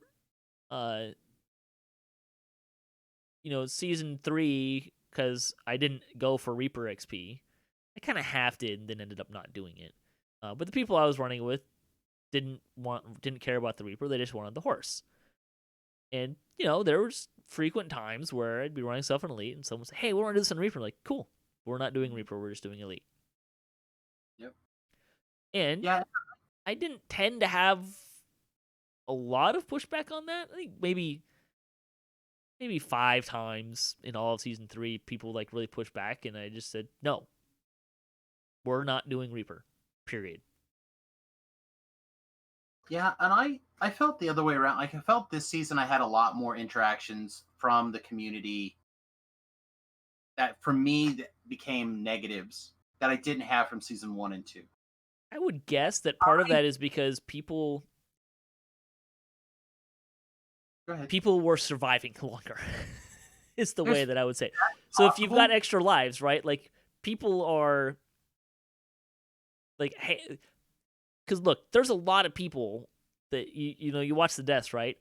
And I lost track of how many times I saw people dying to Reapers at level 2, 3, and 4.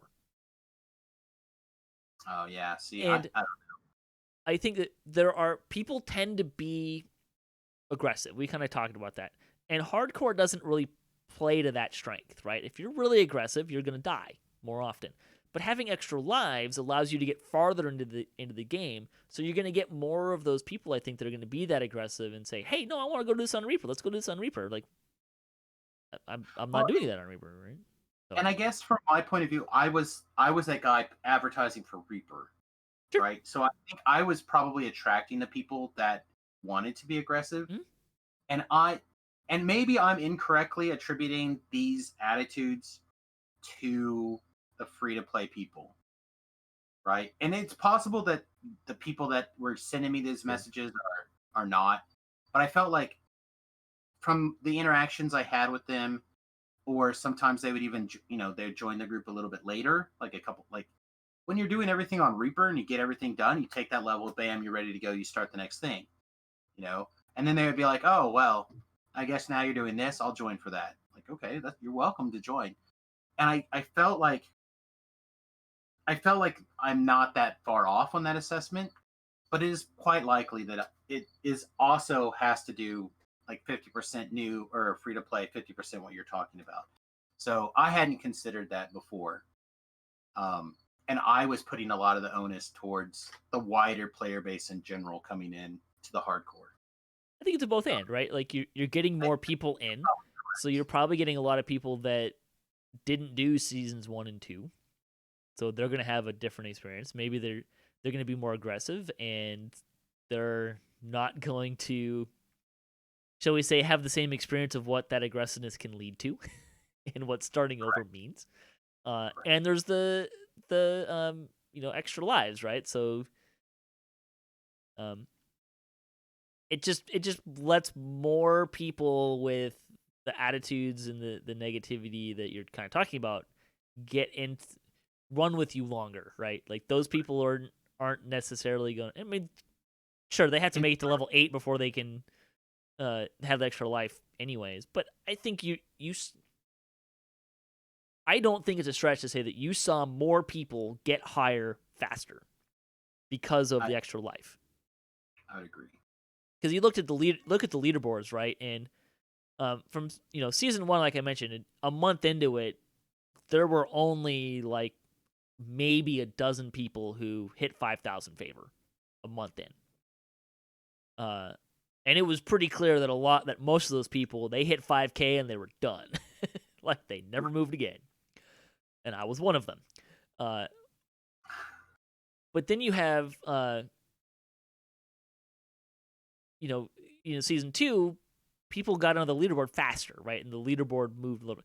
Season 3, like, there was not a linear progression there, right? Like, a month in, and the leaderboard for favor was 5,100. Like, the lowest person on the leaderboard was 5,100. So people were getting farther, clearly, and having more success because of the extra lives. I also think the competitiveness as the third time around kind of grew this go around. That's interesting because it dropped off significantly for me. See, and I think so. What I mean is the people who were interested in getting those top positions became more competitive and took more extreme strategies to stay high on the leaderboard and get further on the leaderboard and take chances. I think they had to, right? Where a lot of other people were like, yeah, it's too soon, or I'm not interested, or the rewards didn't change enough for me, or so it was like there was this schism in my mind. So you had people like Apocalypse Dom and Zuki who were really pushing it, doing raids, organizing things. I didn't know these people until this hardcore server. I mean, I knew Zuki a little bit, like as a really axillary type thing or whatever, but I didn't know him. I don't play on their server. I'm not even sure what server. I think they're Kyberians. They are. But I don't play on the server. I don't know them, right? But then you do one or two of these high level things with them. You join a pug, like, oh man, I'll do this, bam, and then all of a sudden you become, you know what? You're a person that did well, right? You did well. You held your own. 2 friends list. You're on a Master Wizard. What the hell is going on? Like, oh man, we can't do this trap, and I just be like, whatever, walk over there and just bam, it's done.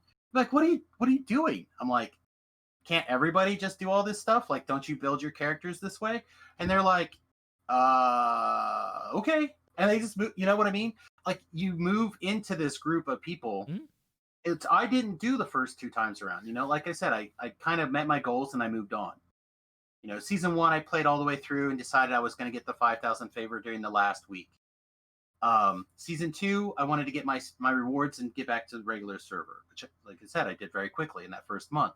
Season 3, I kind of enjoyed more the entire experience all the way through. So for me, this was more of my, and I'm going to air quote, my first, go through to do everything and try to get all the stuff. I wish now, in hindsight, that I decided I wanted the pet earlier, because I'm pretty sure had I decided I wanted the pet earlier, I would have very easily gotten that pet without endangering myself at all. Because I actually got in a group that was doing Reaper 4 epics or legendaries on a pretty regular basis. And then they epic TR'd to finish up some of the raids that they wanted to do. And I didn't know, because I would have epic TR'd with them. You know what I mean? Like, I would have joined them for all that stuff had they communicated a little bit more in advance and had a plan. But it's like, this stuff just kind of like happened. And I was like, man, I wish I would have known about this, or I would have taken on that, or I would have done this thing. And for me, I'm much more excited for this particular hardcore experience than I was for season 2. But I felt compelled to do season 2 for all the same things that everybody else was compelled to do season 2. I wanted the horse. As a streamer, I feel like the viewership is much higher when people can watch the streamer die, etc., etc. It's good for viewership. It is. It is. So I enjoyed this quite a bit. And hearing about, we're going to take a bit of a break. I think it's necessary from hardcore. I think we definitely shouldn't have one until the next year. Yeah, 2 to 3 was really fast, right? Like, it was too fast. Yeah, so fast. And I felt like, because I feel like we talked about it on the previous moratorium, that this was just going to be the normal, that we were just going to be living in this land of take a month off, hardcore season 3 is back. There are people that want that. And there are more people this go around than ever before. And I'm just like, I could use a break. Like, I could use some downtime. But if they told me that it was starting again in November, I'd be right there. Because I wanted to take the things that I learned now, and I want to improve my play next go around. Sure. So, I'm really excited to give it another go. At the same time, I really could use the time to practice Temple of Elemental Evil, get more comfortable on Tower of Frost. I was in a group that did acute delirium. I could definitely use some more practice on that. Sure. And I also would like to take the opportunity to after seeing how good and this is part of the reason I'm going to go back to your guys' tanking episode one more time, seeing how much easier the questing was to do Reaper 1 or even Reaper 4 when we had a proper tank. Mm-hmm. It really makes me want to go ahead and give it a shot. My concern is because I'm a person that normally plays the get things done kind of person. I haven't figured out how to also play a get things done and be the tank. So I may have to give up some things if I want to bring that or whatever, Come talk to me for season 4. I love think playing a tank. There's a laundry list of people who would like to see me for season 4, which is amazing. I'm so used. Again, this is another thing. I'm so used to being the guy who I don't mind putting up an LFM or whatever on the hardcore server. I like that. That's an experience where pugging works out really well. But on live, where I play, 90% of the time, I don't pug. I play by myself. I use hirelings if I feel like it. If people want to join me, they're always welcome. Like, nobody's excluded from joining me as long as you're level appropriate. But I don't go hunting for people. Sure. Where on the hardcore server, I hunted for people. The social experience was different again. Like I said, I had a bunch of negatives, but I had a bunch of positives too. Right. That, for me, it really invigorated bits and pieces of the game. So I'd like to see something. I'd like to see either the hardcore happen more frequently, but for shorter periods of time with different goals, or I'd like to see the situations where it runs for these long windows but you get an equally reprieve, so you can kind of recharge your batteries. I like the 3 months on, 3 months off thing personally. And if that's what they want to do and they solidify that's the right kind of schedule for them, I'm fine with that. But I would like to see them really dive deep into certain things. I think that timing is somewhat driven by their development schedule. Like there's certain things they don't want to do during a hardcore season. So I'm not sure how much that played into this time. I think they're just kind of experimenting with it. Well, and that's part of the fun. Yeah. They keep fiddling with it. And I hope that they keep playing with it. Like, I hope that can we talk about things that we want out of the next one? Sure. I shifted it. So one of the things that I would like to do is I would like to see more lower level favor rewards as an option, but you get one at a time. So then you're incentivized to roll up another character to claim a second reward. So, like, for example, I would like to see some weapon skins done. Right? I'd like to see a two-handed. I'd like to see a one-handed. I'd like to see a shield. I'd like to see a bow. I'd like to see a crossbow. I think you could do weapon skins and have 5 different lower level rewards, something at like maybe the 2,000 favor mark. And then you're more incentivized to do that. I think you can do the same thing at a higher level reward as well, but it would I don't know what that thing would be. Right? Right. I like the idea of having more rewards. I'm not sure I like the idea of being able to only turn in one. One per life? Yeah. See, and I think that would incentivize you to play alts. I'm also kind of on the record of saying that there's certain rewards out of here that I would like to see people be from previous seasons that people could go and get. The cloaks with numbers on them, like, I can see those being kind of exclusive to those, but like, I would like people to have the option to get the feet again, the bloody footprints. But I'm not super exclusive guy, right? Like, I think players get more interested in playing and trying different things when they see something that somebody has and they have the opportunity to go and get it. Right. But that, I think, is a place where you could have like a one per character. Like, hey, you get 5,000 favor. You can choose. Do you want the bloody footprints or do you want this year's cloak? Or this horse, or season 2 horse, or season 3 horse, or whatever season 4 is. And if you want to get another one, you have to roll a new character, right? Like, I'd be on board with that. Yeah, and I would be okay with them Same with the having Reaper pets.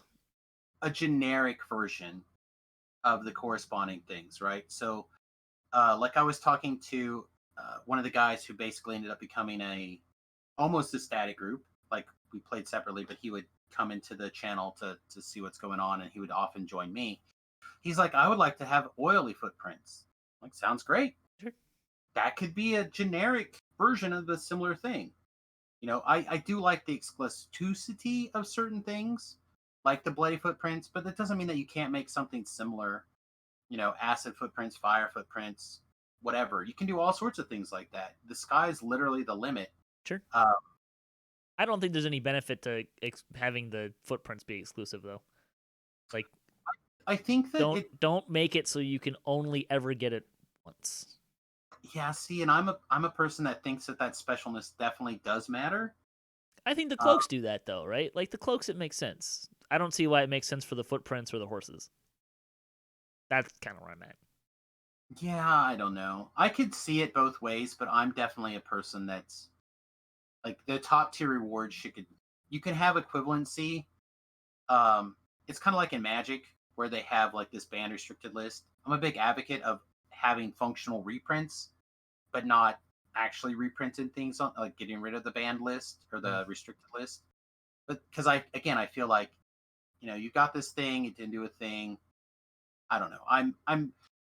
I'm with you from a logic point of view, but I disagree and an emotional, visceral point of view.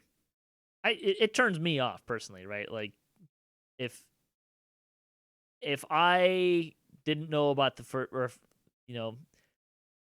there's something that I like that I can't go and earn, it's kind of lame.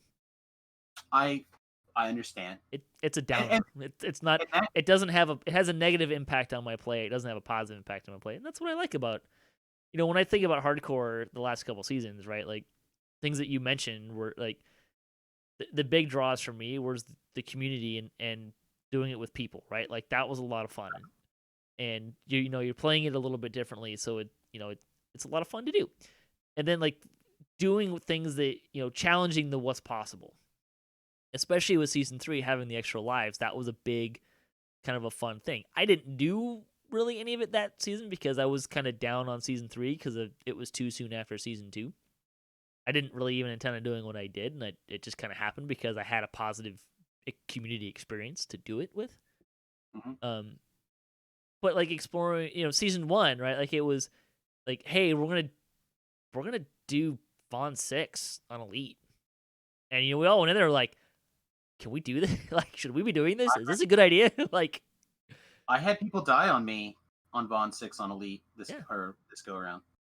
I mean, the first season, we not only did we did it, but we did it in under 3 minutes, which was just like flabbergasting. But it was so cool, right?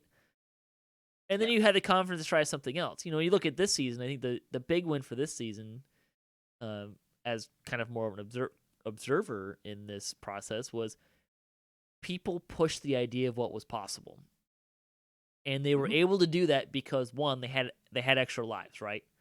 So death wasn't the end. Obviously, that made doing the shroud possible, right, when it wasn't before.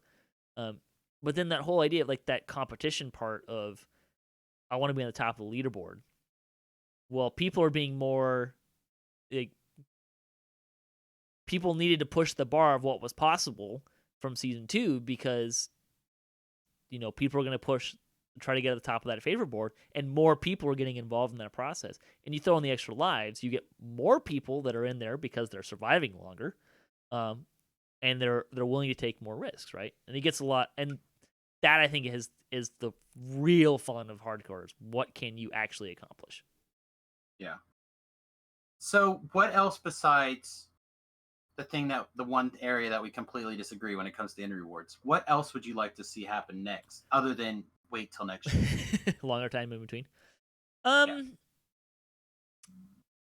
mean, I think again, like I would like there to be ways for. I guess as you already said that, like be ways to pick up previous rewards that aren't season specific. Like if it doesn't have a season number on it, I'd like to see it up there. More reward benchmarks I think would be nice. I don't think it's necessary. It would be interesting.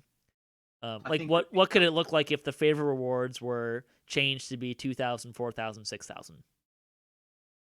Whew. That 6,000 number caught you, didn't it? That's a lot. I mean, It's almost everything.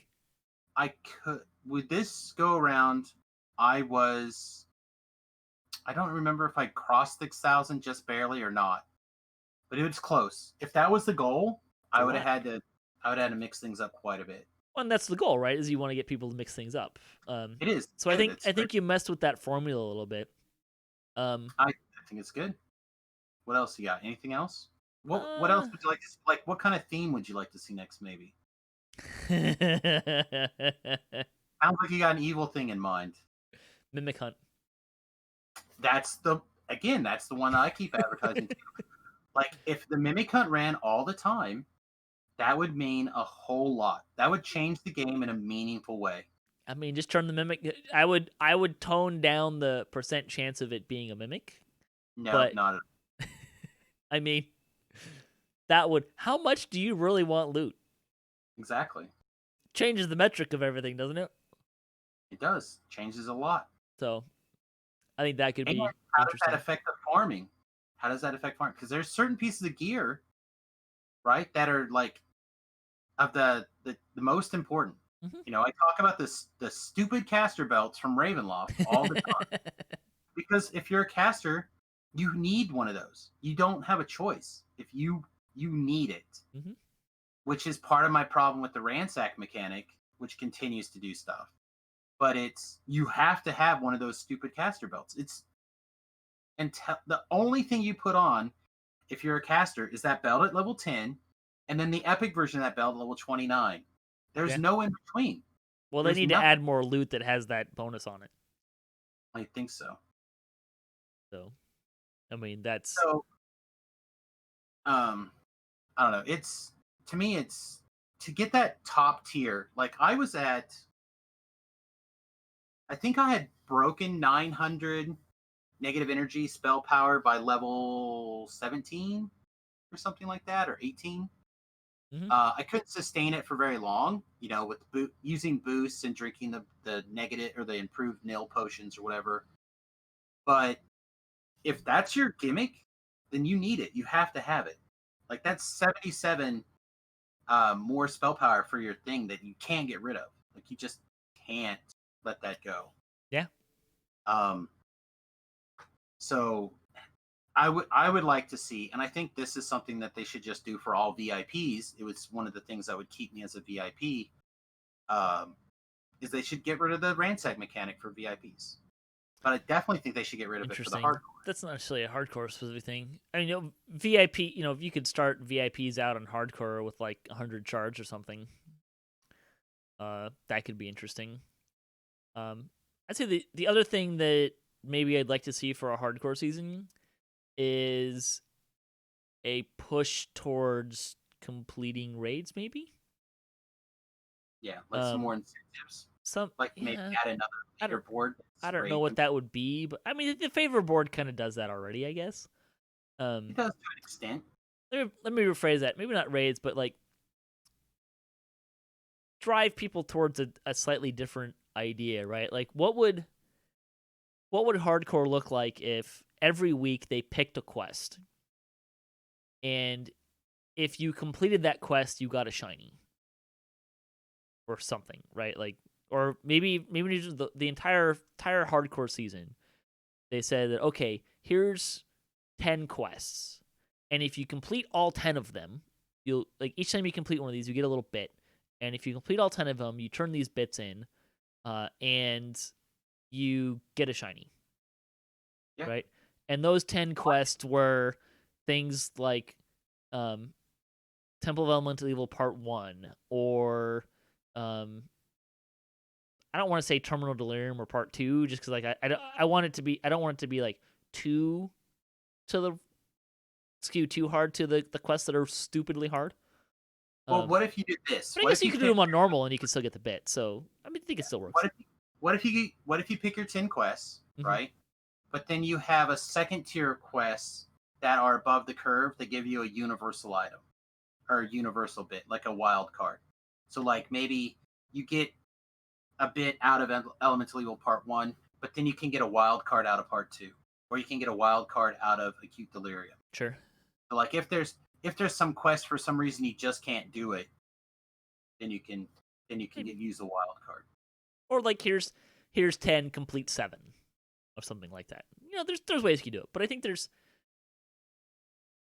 the things that interest me in terms of making hardcore more interesting are pushing players to push what they think is possible and drive it. So that's why I say, like, 2, 4, 6,000 favor as reward benchmarks, right?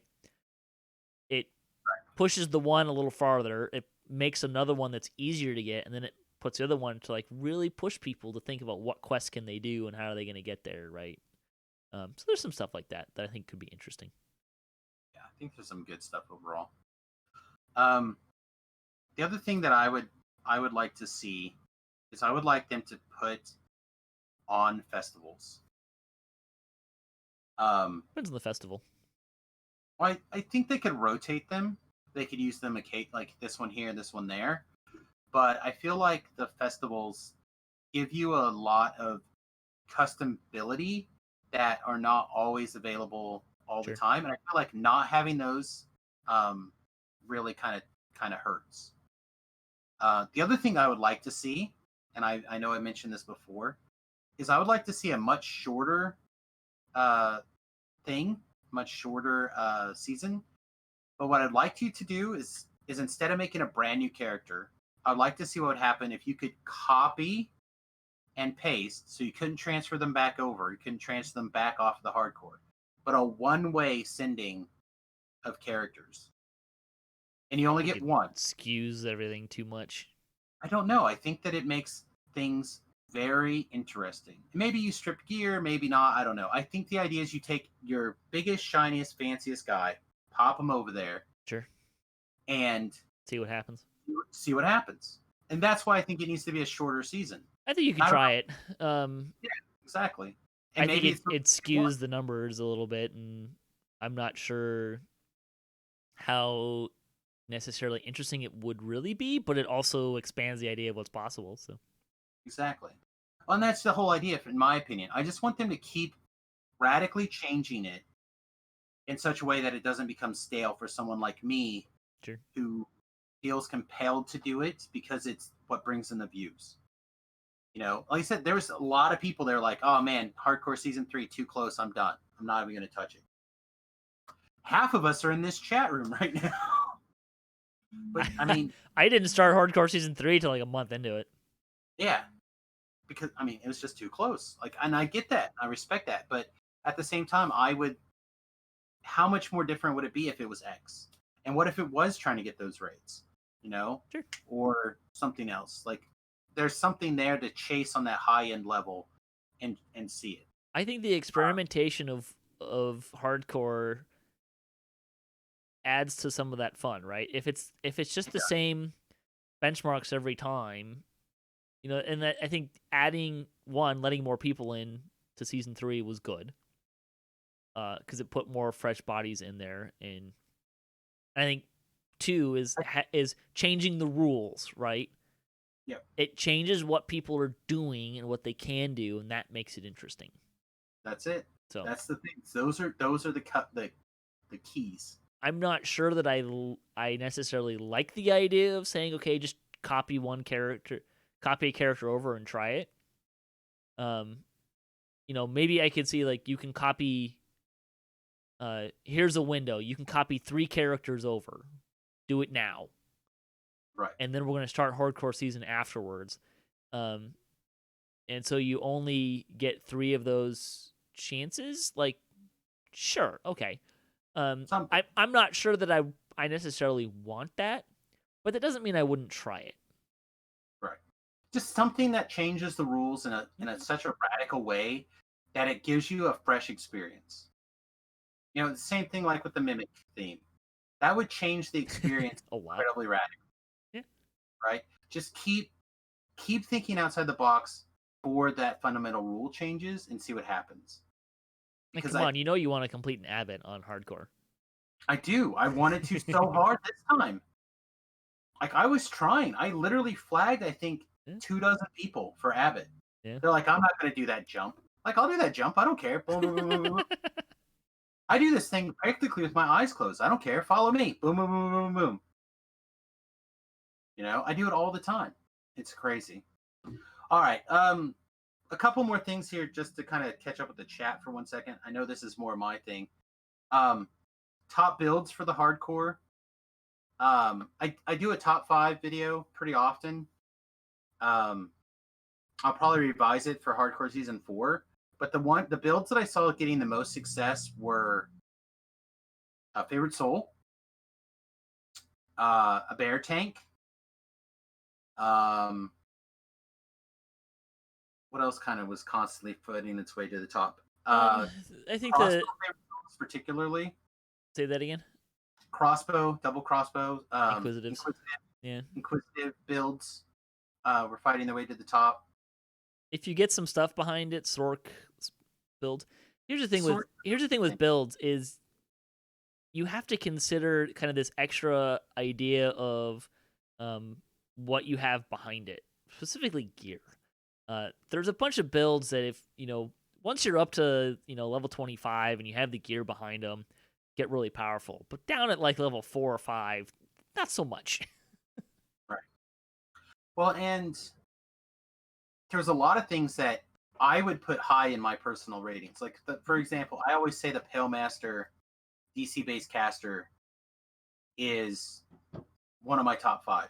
Like, it's extremely powerful. It does a lot of things. It gives you everything you want, including the go ahead and take things out pet, right? Like, Randy does amazing work, even all the way through until Legendary Reapers. He was still doing work. But I was literally the only one after level 15, I think. I'm not saying there's not lots of other Pale Masters out there, because there was, but none of them were a caster. None of them, they were all like DPS-y. None of them were like that. Almost everyone was a Warforged Pale Master, for example, and they were tier 5 Eldritch Knights. So like, I can't in good conscience anymore say that's in the top 5. Sure. So things I think reevaluated. Like I said, the sheer shock that I was getting from people that I was doing the kind of stuff that I was doing, I think is part of the reason I enjoyed playing that build so much. But it was like the things are changing. And I think it changes depending on the rules. Like I said, I really appreciated more than ever before having that tank. I'm really excited to get some tanks again. Here's my answer for builds and hardcore. The most powerful build is going to be a build that you know and are comfortable with and can execute. Like, you can say that Alchemist is overpowered for hardcore. Great. Is that because you're playing it, or is that because you're seeing someone else play it? Like, can you do that? Because if you can't, is it overpowered? Probably not. Like that. I don't like trying to use the phrase overpowered. Sure. But I will say that now, having played because I've played Alchemist, for example, sure, with some mixes or whatever, but I've only played one pure caster Alchemist. I will tell you now that I will revise my top 5 to make Alchemist number 1. Sure.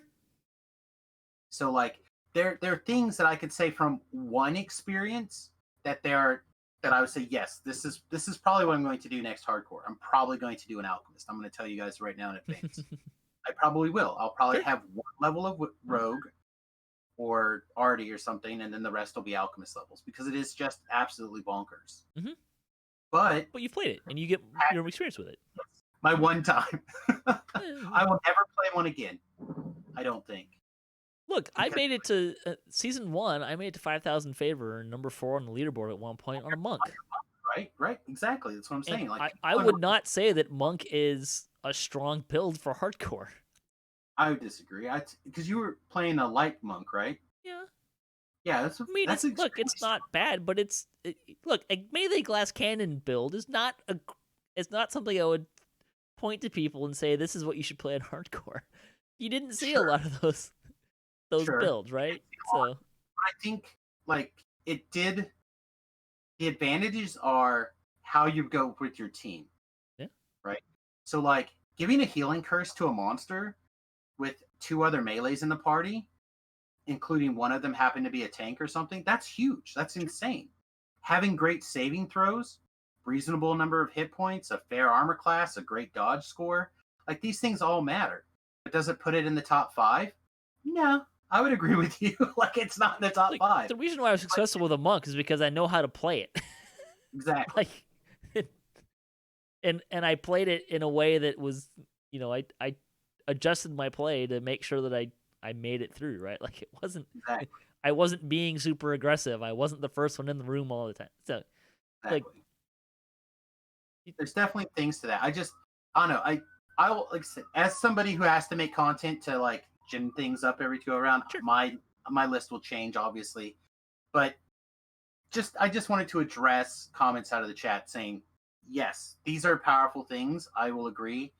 Or is anything so broken that they need sheriffed or nerfed or changed or whatever? No, I don't think so. I don't feel like any particular class dominated all the way through. I think out of the top 10, I can tell you that there was, I think, probably 3 favorite souls. No, one of them died. So I know there's 2 favorite souls. One was an inquisitive and one was a tank. Sure. Like if you think about it from the sheer number perspective, the game is incredibly balanced, right? Mm-hmm. The top 15 people on the server, there's probably 15 different builds up there in the top 15. And how This many of them were in groups too, right? So exactly. You know, there saying was what kind of builds are successful in hardcore is oversimplifying things, right? Like part of it is builds, part of it is the players, and part of it is leveraging other players in groups. exactly. And like I don't think I would have tried acute delirium, except I joined Nivvin and the DDO Dom and Pip for their run, and they built a 3-team artificer robot group that 2 of them had auras running. They all had reconstructs. You know what I mean? Like they built their team to do these things, and Yeah. that's the linchpin. That's like the key to have a lot of success on a lot of these weird outside the box things, or being willing to sacrifice others so you can live. You have 2 options. I was keeping track of my character bio who died in my party, and I was disappointed at how short that list was. Oh man, I should have done that. It's I fun. should have done. It was too short though. There was only like 5 people on the list. I was kind of disappointed. Although Yeah, maybe I shouldn't be. Maybe that speaks to how well I was at leading groups and keeping people alive. I don't know. Yeah, it's good. That's a good job. Anyways, let's wrap this up. Anything else you want to put a button on here? No, I think for the most part we kind of hit everything. Before I get to the stuff I want to pimp, though, I do want to kind of pimp one thing, and I'm going to throw it in the chat room as well.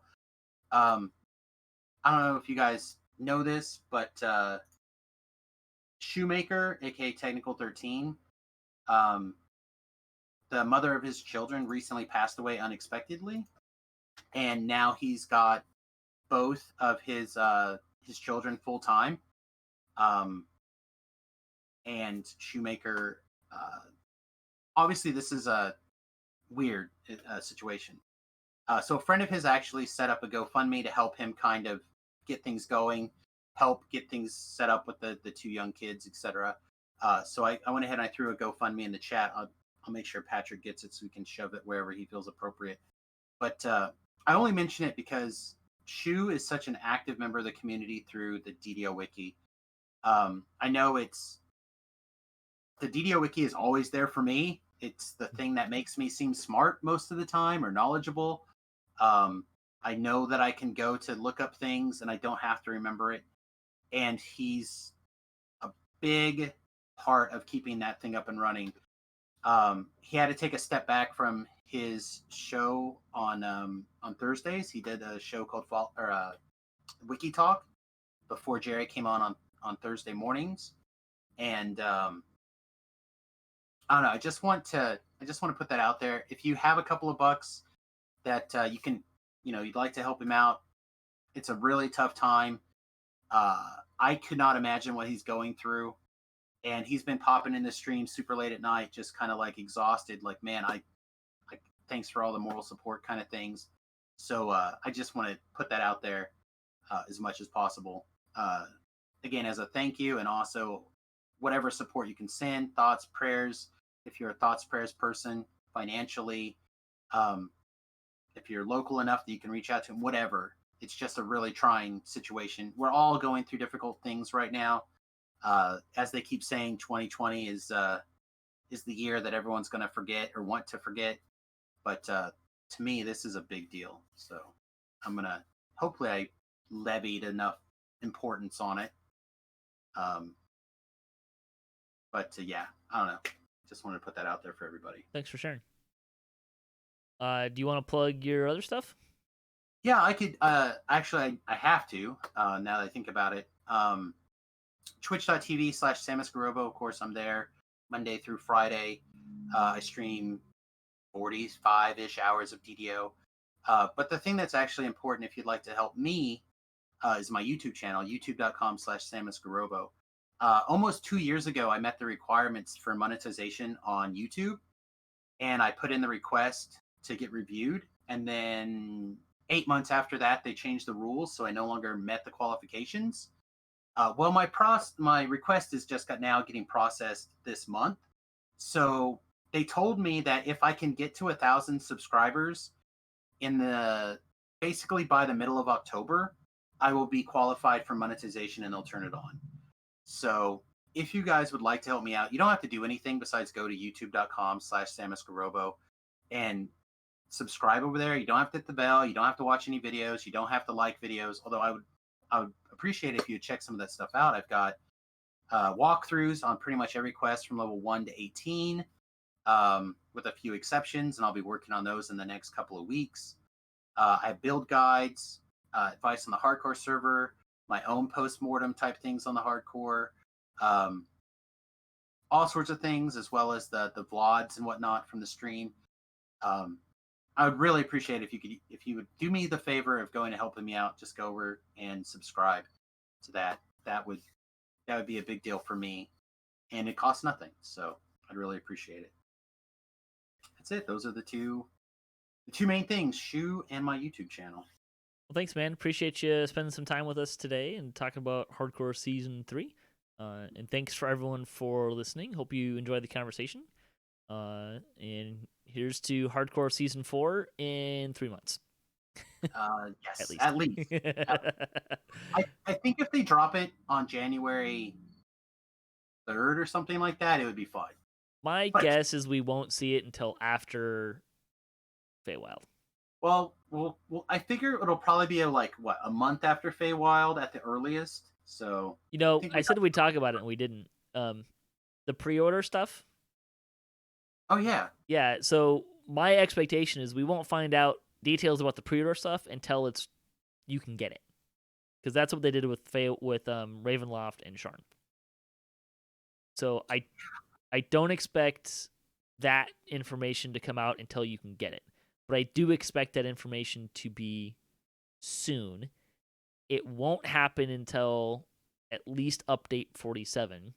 My expectation is update 47 will include the necessary stuff to activate the expansion. Yeah, all that sounds plausible. That's kind of the order of operations I expect to have. It has to be in the game. It has to be ready to go, and you need to be able to buy it. And then when all of that is true, we'll find out the details about it. Yeah, sounds reasonable. I don't know. I'm so close to finishing my triple completionist, triple racial completionist that I'm kind of at that point. Like, what do I do now? Another character. No, that's not happening. It'll probably be I start working on actually getting my Reaper wings. Sure. But I'm ready. I'm already ready for it. I literally know nothing about it other than it's a shifter and like 5 seconds of watching Jerry run around clawing things, and I'm excited. So sure, I'm ready. Kind of like SpongeBob running through town on his way to work. Oh, I'm ready. Oh, I'm ready. Oh, I'm ready. Bring it to me. Anyways, hey, if you'd like to support the show, you can visit us at DDOCast.com, or you can support us on Patreon. If you have a DDO-themed webpage or you Twitch DDO and you'd like to be featured on our website, you can email us at DDOcast@gmail.com, and you can hit us up for show notes, MP3s, our calendar, previous shows, and other fun stuff, all at DDOcast.com as well. If you would like to be a part of the show, if you have a comment on this episode, a question you'd like to hear us answer, or a topic you'd like to hear us discuss, leave a comment or email us. All of those things work. Just get in touch with me. We're always looking for new stuff to talk about. So until next time, may all your attack rolls be crits, all your test level appropriate, have fun, and don't forget to gather for buffs.